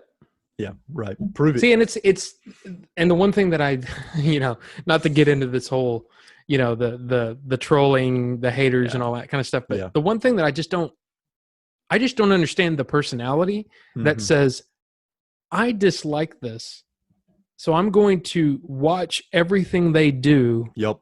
and comment on all their videos. Yep. Be subscribed to them. Mm-hmm. It's like, man, if I don't like something, I ignore it. Right. Exactly. I don't understand that kind of mentality Mhm. that says, but then here's the funny thing though. I feel like in a lot of ways there's some of these personalities in YouTube, Twitch. Mm-hmm. There's a lot of them. Mm-hmm. And they dwell on the negative. Yes. They big time. may not be negative people like Mhm. in real life, but they Mhm. know that that's what's going to get views and likes and all that stuff. Yeah. In a way, I feel like they're kind of perpetuating this kind of idea that the negative is what's important. Oh yeah. And it's like, man, I got to tell you, somebody who, I mean, like I said, in a lot of ways, I shouldn't have survived my medical ordeal. Mm-hmm. I don't have time for that negative stuff anymore. No. And once you realize that, you get the negative out and you look at the positive, and then you say, you know what I'm going to do? I'm not going to quit looking back and start looking forward. What can I do today to make tomorrow better? Yeah. If you can think that way, a lot of that negativity will just go away. Yeah. And you go, you know what? I don't have time for it. Yeah. I'm not going to dwell on the reason that I think that the Rise of Skywalker wasn't exactly what I wanted.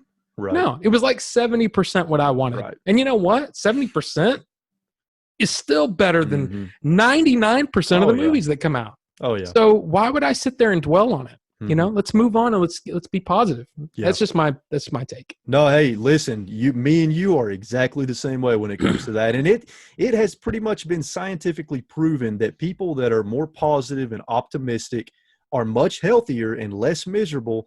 People that are negative and pessimistic all the time tend to be a lot less unhealthy and very miserable human beings. So I try in life, in all aspects of life, to try to keep negativity out of my life at all times and try to keep things as positive as possible, even when things are at their worst, right?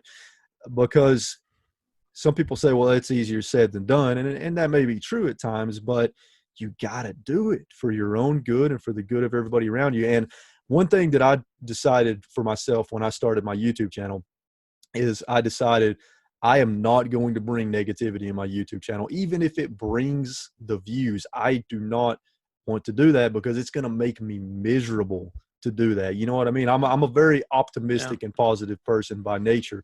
So I try to keep all my YouTube videos very positive, very upbeat. And I try not to talk about negative topics or controversial topics or things like that, because I just don't want to bring that negativity into my channel. So yeah, I mean, I completely agree with you on that, man. And I think the people that obsess, like you said, and they hate on something just so obsessively, man, there's either one of two things going on. They either have some kind of mental illness going on, which is something to be taken seriously. There's obviously a huge mental illness problem in this country and all over the world, but it's either that or they're just so miserable that the only way they can feel better is to hate on something else. So, yeah, that's what it is. Or maybe, it could be as simple as, maybe when they were younger, they were bullied. Yeah. Right. You know what I mean? I see that. I see like hints of that with certain people that I've, again, don't want to mention them, but I see the hints of that where it's like, you're acting like a bully. And I can kind of tell that maybe you have a past that you're not talking about, of course. Yeah. It's such a strange thing. And it's, I mean, it's kind of like I guess for me, I have a slight sociology background, philosophy, all that kind of stuff. And so I like to see what makes people tick. Yeah. When I see those people, I'm like, something's not right. Right. Something happened to you, man. Yeah. You got to get some help, get some positivity in your life, go eat a fruit cup and take a lap, something. Yeah.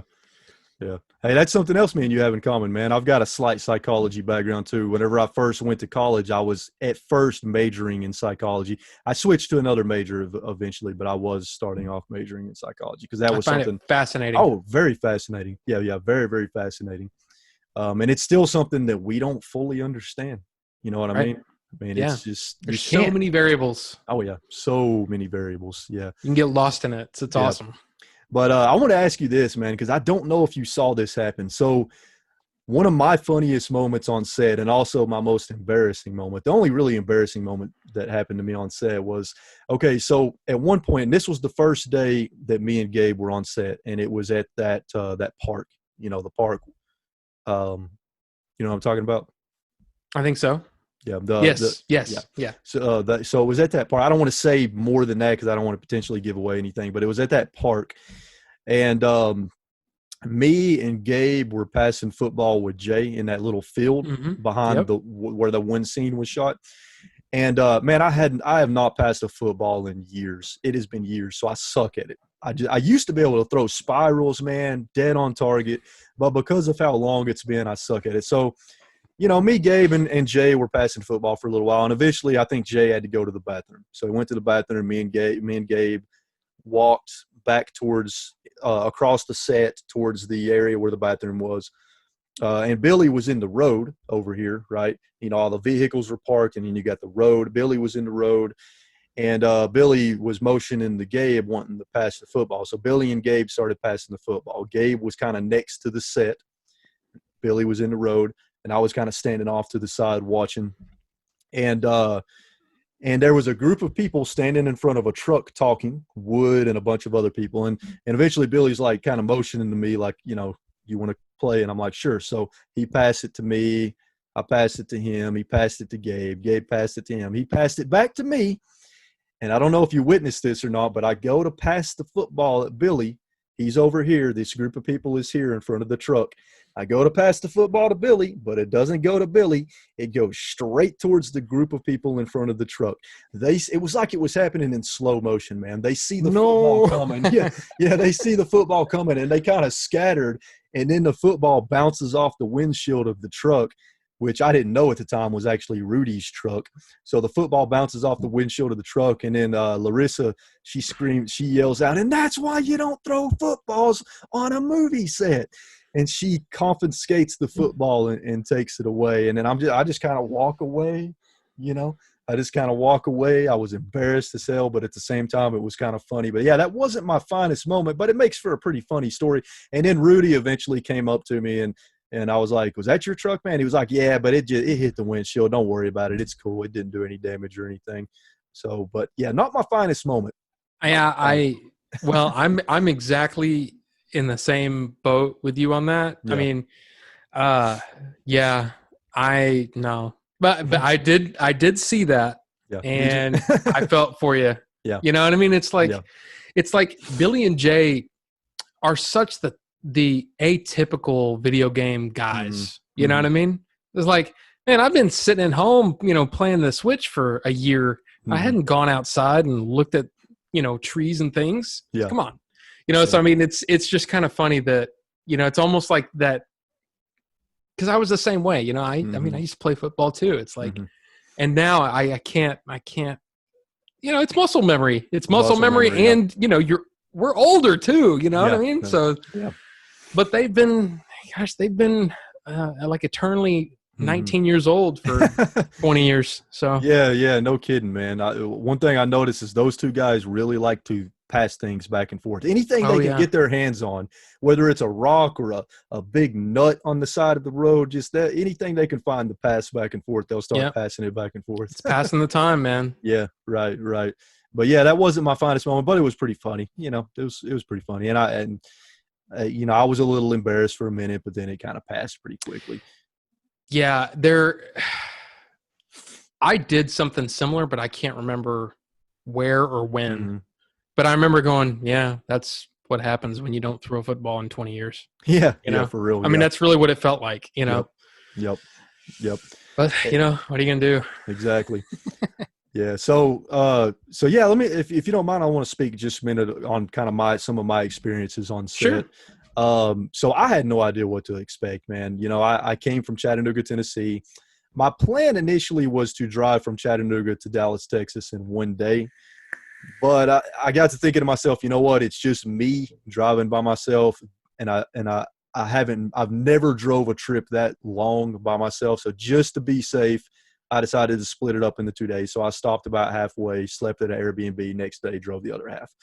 But I didn't know what to expect when I got there. Had an Airbnb in Dallas that I got. Me and Gabe split the cost of that, and met up with Gabe. I've never met Gabe in person. We've been friends online for a while. Oh, okay. Really good guy. Me and him, we've been friends for probably at least a couple of years before that. So met up with Gabe. Of course, me and Gabe clicked immediately, you know. But that first day on set, I had no idea what to expect, man. Got there, didn't know anybody. It's because I got there at like 6 in the morning. Me and Gabe did. We didn't know anybody. So we're just kind of, I think Christine walked up to us and gave us the call sheet or whatever. And so we're just kind of standing around. Me and Gabe were kind of standing off to the side, trying not to bother anybody because we didn't know anybody. We were a little nervous, you know. And then I remember seeing Billy and Jay and Eric get there. And I could tell they looked tired. They looked tired, man. And so I was like, you know what? I want to say. What day was that? Do you remember? I don't remember what. I want to say it was like maybe day 15. I don't exactly remember what day it was. Oh, I was trying to put it in context with my memories because I remember because you were there because it was the third week, right? It was the third week. Yeah. Yeah. Okay. It was the day that I'll say this. It was the day they shot the climax of the movie. Gotcha. Right. Yeah. I don't want to say any more than that, but yeah, it was that day. And I got to witness all that, which was awesome. But at any rate, so Billy and Jay and Eric, they show up and I'm like, you know, I really want to say hi, but I'm like, you know what? They look tired. I'll leave them alone for a little while. And my whole thing was I wanted to go into it not acting like a starstruck fan. You know what I mean? Which obviously I'm a huge fan of all those guys, but I wanted to approach them and treat them just like normal human beings and not like, you know what I mean? Yes. So that was my goal. And I did that, you know, I treated them normal and it wasn't like, oh my God, I'm such a big, you know what I mean? Because to me, that kind of stuff, that's just not me. You know what I mean? I just wanted to treat them as normal guys because they are normal guys. And I realized that very quickly. They're just normal guys, just like me and you. But yeah, so I didn't know what to expect. And then to find out I was going to be an extra in that one scene, that I was going to be an extra in that one scene. And I had a pretty big moment as an extra because my portion of that scene was actually integral to the action going on in that scene. I don't want to say anything. I remember. Yeah. So that was awesome, man. That was a lot of fun. And then whenever I got to help, you know, carry some people back and forth to the other area where they were filming the scenes with Jim.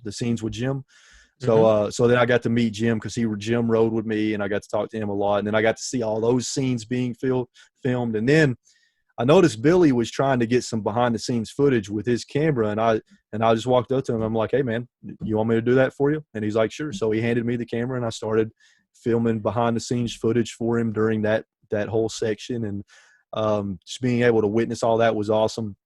And originally I was only supposed to be on set for 2 days. It was only supposed to be 2 days. That second day was at the roller skate place. Actually the rest of the time was spent there because we were there for 3 days, right? I think so, yeah. Yeah. So, you know, initially I was only supposed to be there for 2 days, but then at the end of the second day, Billy came up to me and Gabe, and he was like, hey, because, you know, I had all my games with me that I was making really good deals to sell to everybody. But Billy came up to me and he's like, hey man, I'd really like to use some of your NES games as props, if you're cool with that. And I'm like, hell yeah, I'm cool with that. He's like, cool. Can you come back tomorrow and bring them? And I'm like, well, hell yeah, I'll come back tomorrow. You know, that was just a no-brainer, you know? So I got to come back a third day, and some of my NES games were used as props, which was an honor. And I even donated a lot of them to Billy. I gave like 20 games to Billy and said, hey man, why don't you have the crew or the cast sign these games and sell them on eBay as official movie props so that you can make a little bit more money for the movie.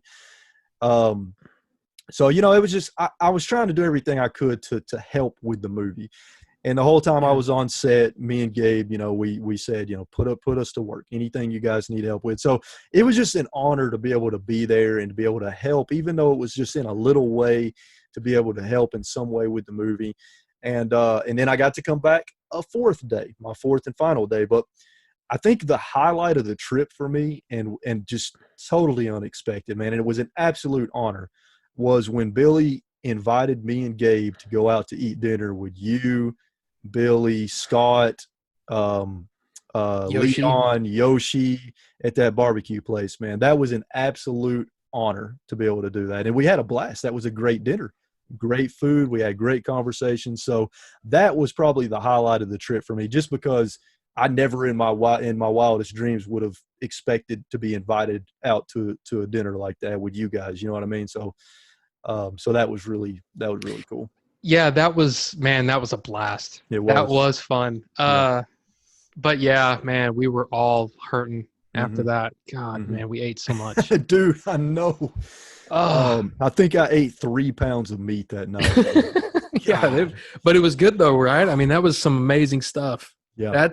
That's probably, seriously, it's probably the best barbecue I've had. And I mean, I live in Texas, we're kind of, it's one of the things we're known for. That's some of the best barbecue I've had in years and years and years. Oh, it yeah. was good, man. I totally agree. On that night.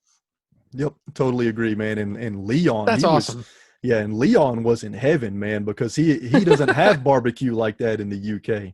So he was going to town. He was loving it.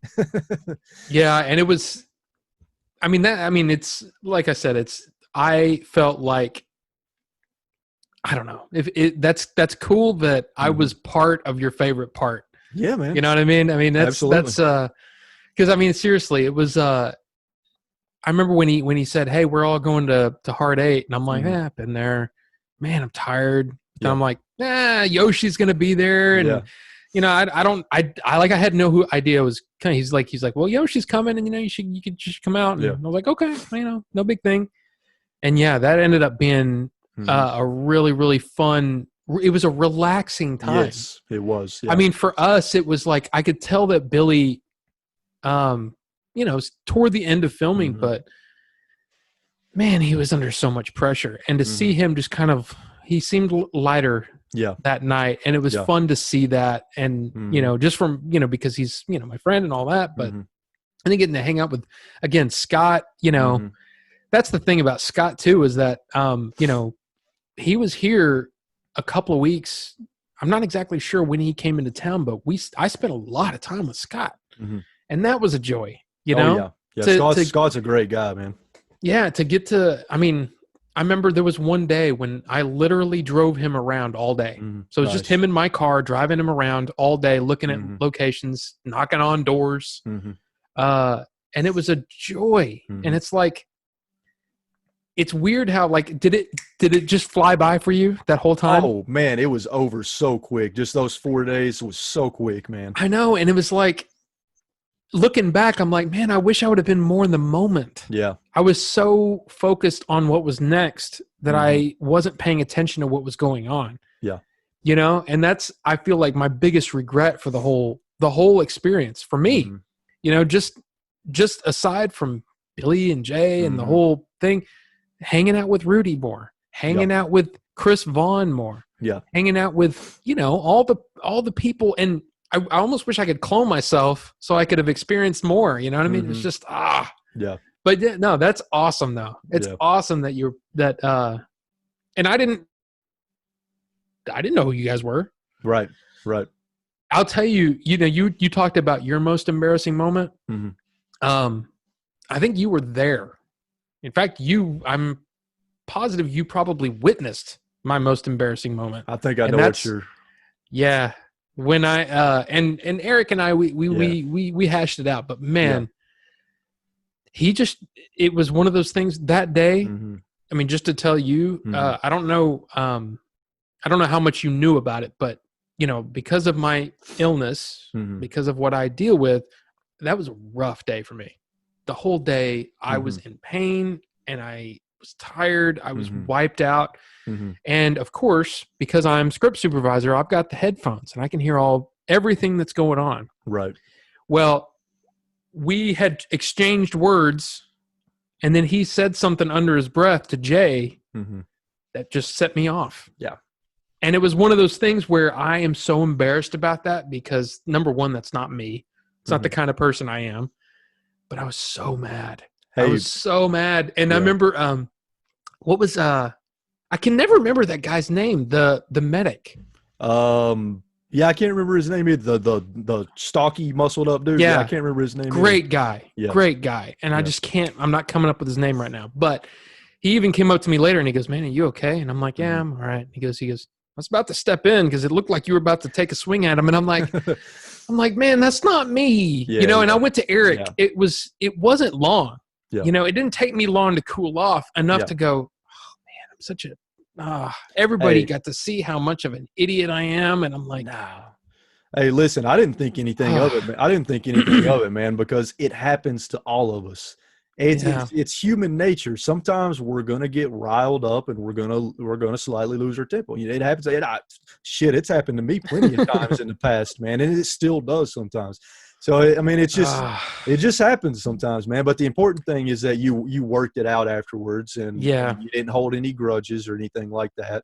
So that right there speaks volumes about you to me. Well, I appreciate that, but man, I don't like. And I feel like the fact that I can talk about it is like, man, that wasn't me. Right. That was just a bad day. Yeah. And I just feel terrible about it. But it happens, like you said. And even Rudy told me at one point, he goes, "Man, if that's the worst that you are capable of, that's nothing. Yeah. Compared to some of the stuff I've seen on set." Yeah. And I'm like, yeah, but that's just not me. Because I apologized to him. And I said, "Dude, I'm sorry for being disruptive." And I felt like I had to apologize to anybody who saw it because it was just like, oh, well, idiot. Let me tell you from my perspective, right? So I think that was the third day that I was there or the fourth day. I think that was the fourth day that I was on set that happened. Yeah. So by then I had gotten to know you really well. Me and you talked a lot on set. So by then I knew what kind of person you were, and I knew that wasn't you whenever I saw that. So I didn't even think anything of it. You know what I mean? So I hate it. I hate every time I think about it. I'm just like, as much as I regret, and like I said, not being able to spend more time with some of the people on crew, cast, whatever. Yeah. That's my biggest regret from that whole thing is that I hate being a burden. And to me, doing that, it was just disruptive, and I hate it. I hate that I did that. Yeah. But it happened, and we dealt with it. But it happens to the best of us, man. It just does.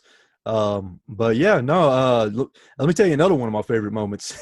So that Pac-Man machine in the skating rink. Oh, yeah. Jay set a high score on the Pac-Man machine, and he called out everybody. He said, "If anybody can beat this score, I'll give you $100. And, of course, nobody was able to. Several people tried, but nobody could do it because Jay is kind of a beast at Pac-Man. Yeah, man, he is good. Yeah, and the crazy thing is the joystick on the machine didn't work very well, and he still set a high score on the machine. Yeah. So, yeah. Pretty impressive. But yeah, he was playing that Pac-Man machine every chance he could get. Oh yeah, I mean, I don't know how much of you've been paying attention to his channel, but he's putting together quite a collection of arcade machines. Yeah, so I noticed that. Yeah. I mean, he's serious. He's a serious gamer, and it's anybody that I almost feel like anybody that has that kind of passion for something. You get drawn into it, and man, I was drawn into it, and I don't give a crap about Miss Pac-Man. I don't care. I just don't care. Yeah. It's like, for me, it's one of those things where it's like, yeah, I played that. I've played it. I've experienced it. I'm good. I don't need the high score. I don't even need to beat. You reset the thing, and there's like the really low high score. Yeah. I don't even care about beating that. Yep. I'm like, yeah, I've done that before. But seeing him he was grinding that day. He was. He played it like every time all right, we're done. Oh, okay. You go over there and Yep. man, he was on it, you know. Yep. So it's impressive to see somebody with that kind of passion, you know, for something, anything. Yeah. Yeah. Another one of my favorite moments was meeting and talking to Daryl. A lot of people will know him as Dodongo because he's just such a cool and nice guy, man. He's just so nice and friendly and cool, and he's really smart too. Yeah. Yeah. He doesn't well, in a way he's become almost like a character, you know. Yeah. And I've known him, Melvor, and gosh, Tim, all of you know Jay's brothers. I've known them for years.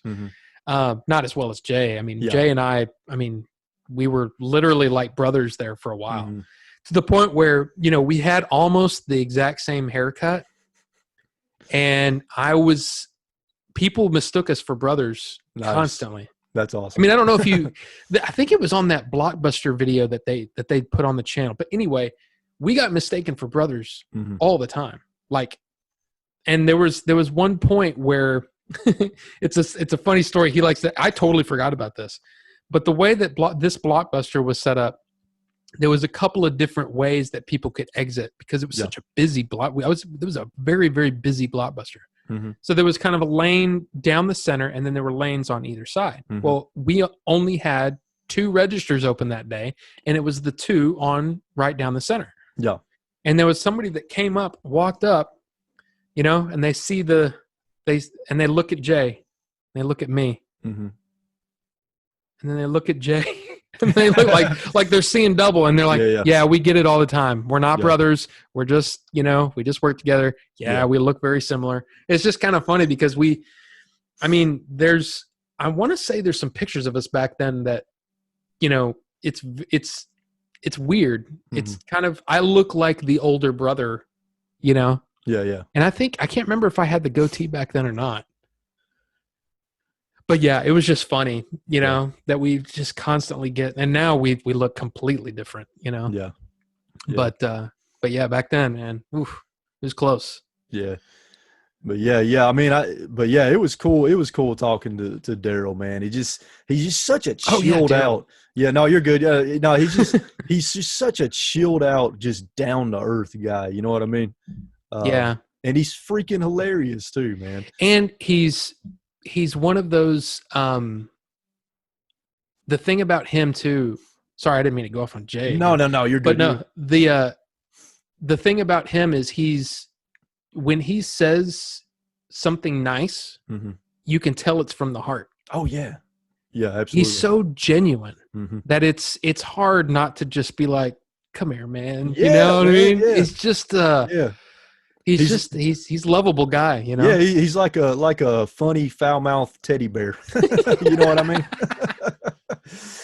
I mean, that's oh yeah, for sure. Yeah, I was disappointed that I didn't get to meet Melvor and Chris. I didn't get to meet Chris either, but yeah, Melvor. I don't know exactly the situation there, but yeah, he couldn't be on set. And Chris was only on set for 2 or 3 days, and it was like really, really early, and then way at the end. Yeah, because he was there on the last day of shooting. But yeah, Chris is one of those. Talk about like a genuine guy. Yeah. Another genuine, like what you see is what you get. That's Chris. Yeah. Yeah, he's a fun guy. In fact, it was I'm trying to think of when. Oh, it was at the there was a toy, like a swap meet in like February before everything got shut down, and I went to dinner with him, his girlfriend, and Jim, and just sitting there talking with them, and I'm just like, wow, this is weird, you know? Because it's like I've seen Chris plenty of times, but I don't know Chris nearly as well as the other guys. So hearing that, like, I'm included in this, I was just like, this is weird. And I'm like, look, I mean, let's be honest. I mean, our personalities don't, you know, there's no reason for like, for us to be like, you know, on the same level with a lot of stuff. You know what I mean? He thinks very differently than I think about a lot of things. Yeah. but it was still fun to, Yeah. especially with Jim there, because it was almost like Jim was my proxy in a lot of ways. You know what I mean? Because Jim's like Winnie the Pooh. Yeah. He gets along with such a wide range of people. He does, man. It's so interesting. Yeah. I hope he doesn't mind me, calling him Winnie the Pooh. But yeah, it was kind of, he's Winnie the Pooh, man. Yeah, knowing Jim's sense of humor, and I got his sense of humor very quickly. I'm sure he won't mind at all. Yeah, Jim's a cool guy, man. I got to talk to him a lot too, and me and him both have a huge love of heavy metal. So of course we talked about heavy metal a lot. But yeah, Jim's a great guy, man. Like, let me ask this: you had said that you would, let me interview you a little bit here. But when you came on set and you said that you didn't want to treat them differently or anything like that. But how nervous were you? Like, were you like,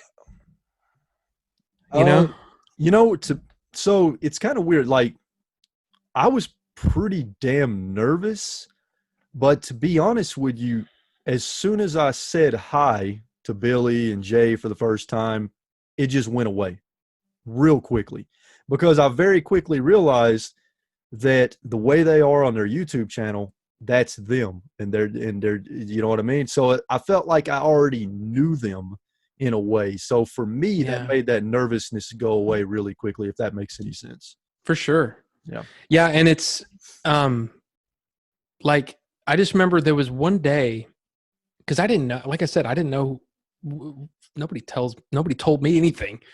I didn't know you guys were going to be there. But I remember Gabe said something to me, and he was all like, "Hey man, so whatever." And I'm like, "Yeah." And I mean, I was just trying to be friendly, but I'm like, "Why are you treating me like one of those guys?" And it was almost like there was some sort of just because I knew them that I was, and I'm like, dude, I'm just a dude, man, and it was really cool to see that you guys felt comfortable enough to talk to anyone. Oh yeah. And it was because, I mean, let's be honest, you helped fund it, right? You know what I mean? So it was really cool to be able to give back in that way. And it's trust me, if we could have done it for everyone, of course we would have loved to be able to do that. And it was one of the things that I always missed out. Like I told you, we had that podcast way back. There wasn't a whole lot of interaction with our fans. Right. So, and they say, I can't remember, there's some statistic that even the people that really, really like your stuff, you're only going to hear from like less than 10% of them. Then less than 10% of those are going to interact on a regular basis. Yep. Right. Yep. Well, what's kind of funny is one of those fans from way back then, he's still around. In fact, he texted me just a few minutes ago. Nice. We're friends now. Yeah, nice. But at the time, it was fan of whatever, and it, like I said, wasn't that big of a deal. But we were big back then. Yeah. So it's cool that it was almost like in a lot of ways it paralleled what I had been through with them, with my own thing, and then I got to see that, and it's like Bucho, again, name dropping him, but Bucho is a fan of mine since 2005, and we still hang out. We did a podcast together, and then and now he's just like a friend of mine. Nice. And I don't see him as anything else. Right. And he doesn't see me as anything else, which is awesome. Right. And then I still never met him. He's in New Zealand. Oh, wow.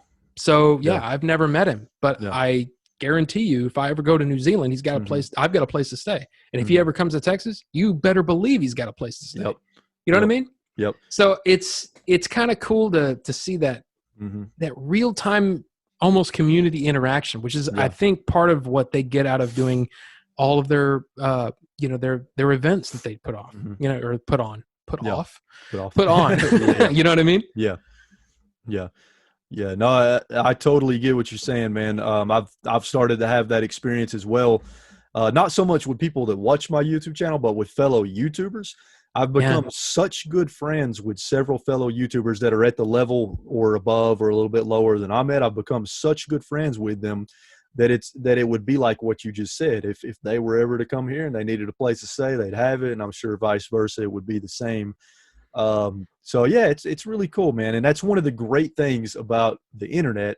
There's a lot of bad things about the internet, as we know, cancel culture being one of them, which we're not going to get into that. But there's a lot of great things about the internet as well. And I like to think that the great things outshine the bad, but sometimes, you know. Oh, I know. Yeah. I know. Yeah. But yeah, it is a beautiful and wondrous place, but it's Mhm. also Yeah. a lot of other things. Yep. It is a double-edged sword For for sure, sure. man. For sure. Well, listen, man, we're about out of time here. I do want to get a few things out of the way. So, of course, everybody watching, if you want to support the Game Chasers movie, you still can on the IndieGoGo. Yes.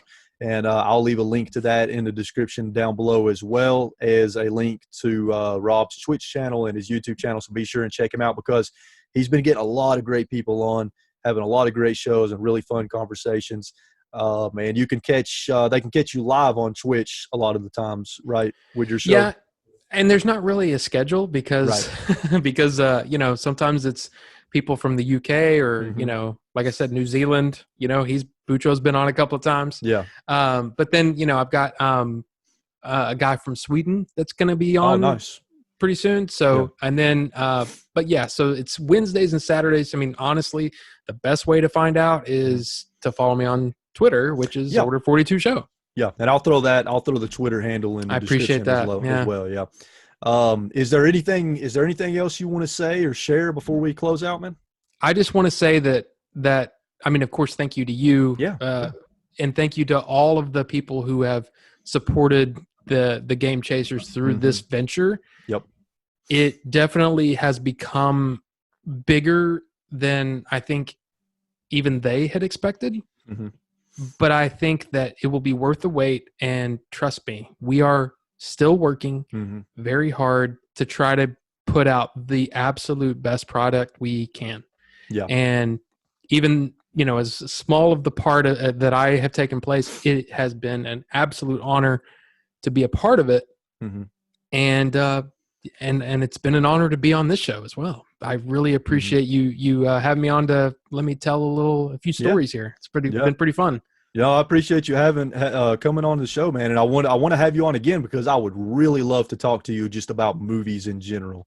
Just have a conversation Absolutely. about some of the movies that we both love, and I think that would be a fun conversation. So I definitely want to have you back on for that. And so well, another thing I want to mention, and you were kind of talking about that, y'all, you know, it's still being worked on. If you guys are on Twitter and you want to see some sneak peek stuff, you can follow the Game Chasers movie Twitter page. Billy posts screenshots on there, and he's done a lot of posts about the color correction stuff that he's doing. So you can really get some good kind of behind the scenes editing stuff and get a good updates on where Billy is on the process and all that stuff. That's one of the things that I'm really pleased that he's doing that, because like just as a movie geek, I love that. Oh yeah. But it's also, you know, the one thing again that I can say about them, and I think you can attest to this, they love their fans. Oh yeah. And they really want to do the best job possible for them. Yep. And I got to say, as kind of it's weird to be their friends, but be a fan. You know what I mean? Yeah. It's strange, but I'm really proud of the work that they've done, not only on their own channel, but on this movie. And, I mean, hopefully it leads, it at least meets your expectations. Hopefully it exceeds them, but yeah, I think it will, man. I think people are going to be pleasantly surprised. And I think this is a movie that we need right now with everything going on in the world. I think this movie is going to be like, the light at the end of the tunnel, you know what I mean? The end of a very dark tunnel that we're all going through right now, and we all need something like that in our life, I feel like. So hope so. Yeah, so I feel like it's something good and positive to look forward to amidst all the chaos that's going on all around us right now. So yeah, So very cool, man. Well, again, thank you for coming on the show, man. It was really fun to talk to you about this stuff. And I mean, we really only got to scratch the surface of it. We could probably sit here and talk all day about it and still not talk about everything. And one thing that I would like to do after the movie, after the movie is released, is get together and talk about a little bit more deeper about our experiences, because there's a lot of stuff we obviously can't talk about because it would spoil stuff in the movie. So maybe after the movie's released, we can get together and kind of talk more about that kind of stuff. Oh, sure. I mean, and it's one of those things where, Billy and I had this discussion that, just because the movie goes out, the Blu-ray goes out, doesn't mean that the content ends. There's a lot of, especially like you said, sort of retrospective kind of look back at and being able to really fine tune some of the, this is what we were thinking, So, I mean, it's going to be kind of fun. Of course, they're planning on doing, I think, multiple commentaries. Oh, really? Nice. So they're, and in fact, he invited me. He's like, yeah, we're going to have you on too. I'm like, oh, really cool. It'd be awesome. Yeah. But it's like, full commentaries on some of this stuff, because man, I'm telling you, the level of detail on some of the stuff that they've kind of tried to put in there is really, really some fun stuff. Oh, yeah. And it will be very, very fun to look back once it's all said and done. Yeah. Yeah. And I know we're trying to close out, but one more thing I wanted to mention. I keep thinking of one more thing. Oh, no, it's okay. Yeah, it's okay. I'm actually really excited to see all the behind the scenes footage that Renee shot as well. Because behind the scenes footage, I mean, it's fun. And like we talked about earlier, when you've actually been on a movie set, it gives you a whole new perspective. Yep. And for me, that makes watching behind the scenes footage even more enjoyable. And you can learn a lot from watching behind the scenes footage if you're wanting to get into filmmaking. For sure. It's a great way to learn a lot. But anyways, man, yeah, we could sit here and keep talking about this. So we'll go ahead and close out here. So again, everybody, all those links that we talked about will be in the description down below. And I'll have Rob on again. We'll talk about some movies. And until next time, everybody, keep playing games and having a good time. Stay safe out there, and we'll catch you all in the next one.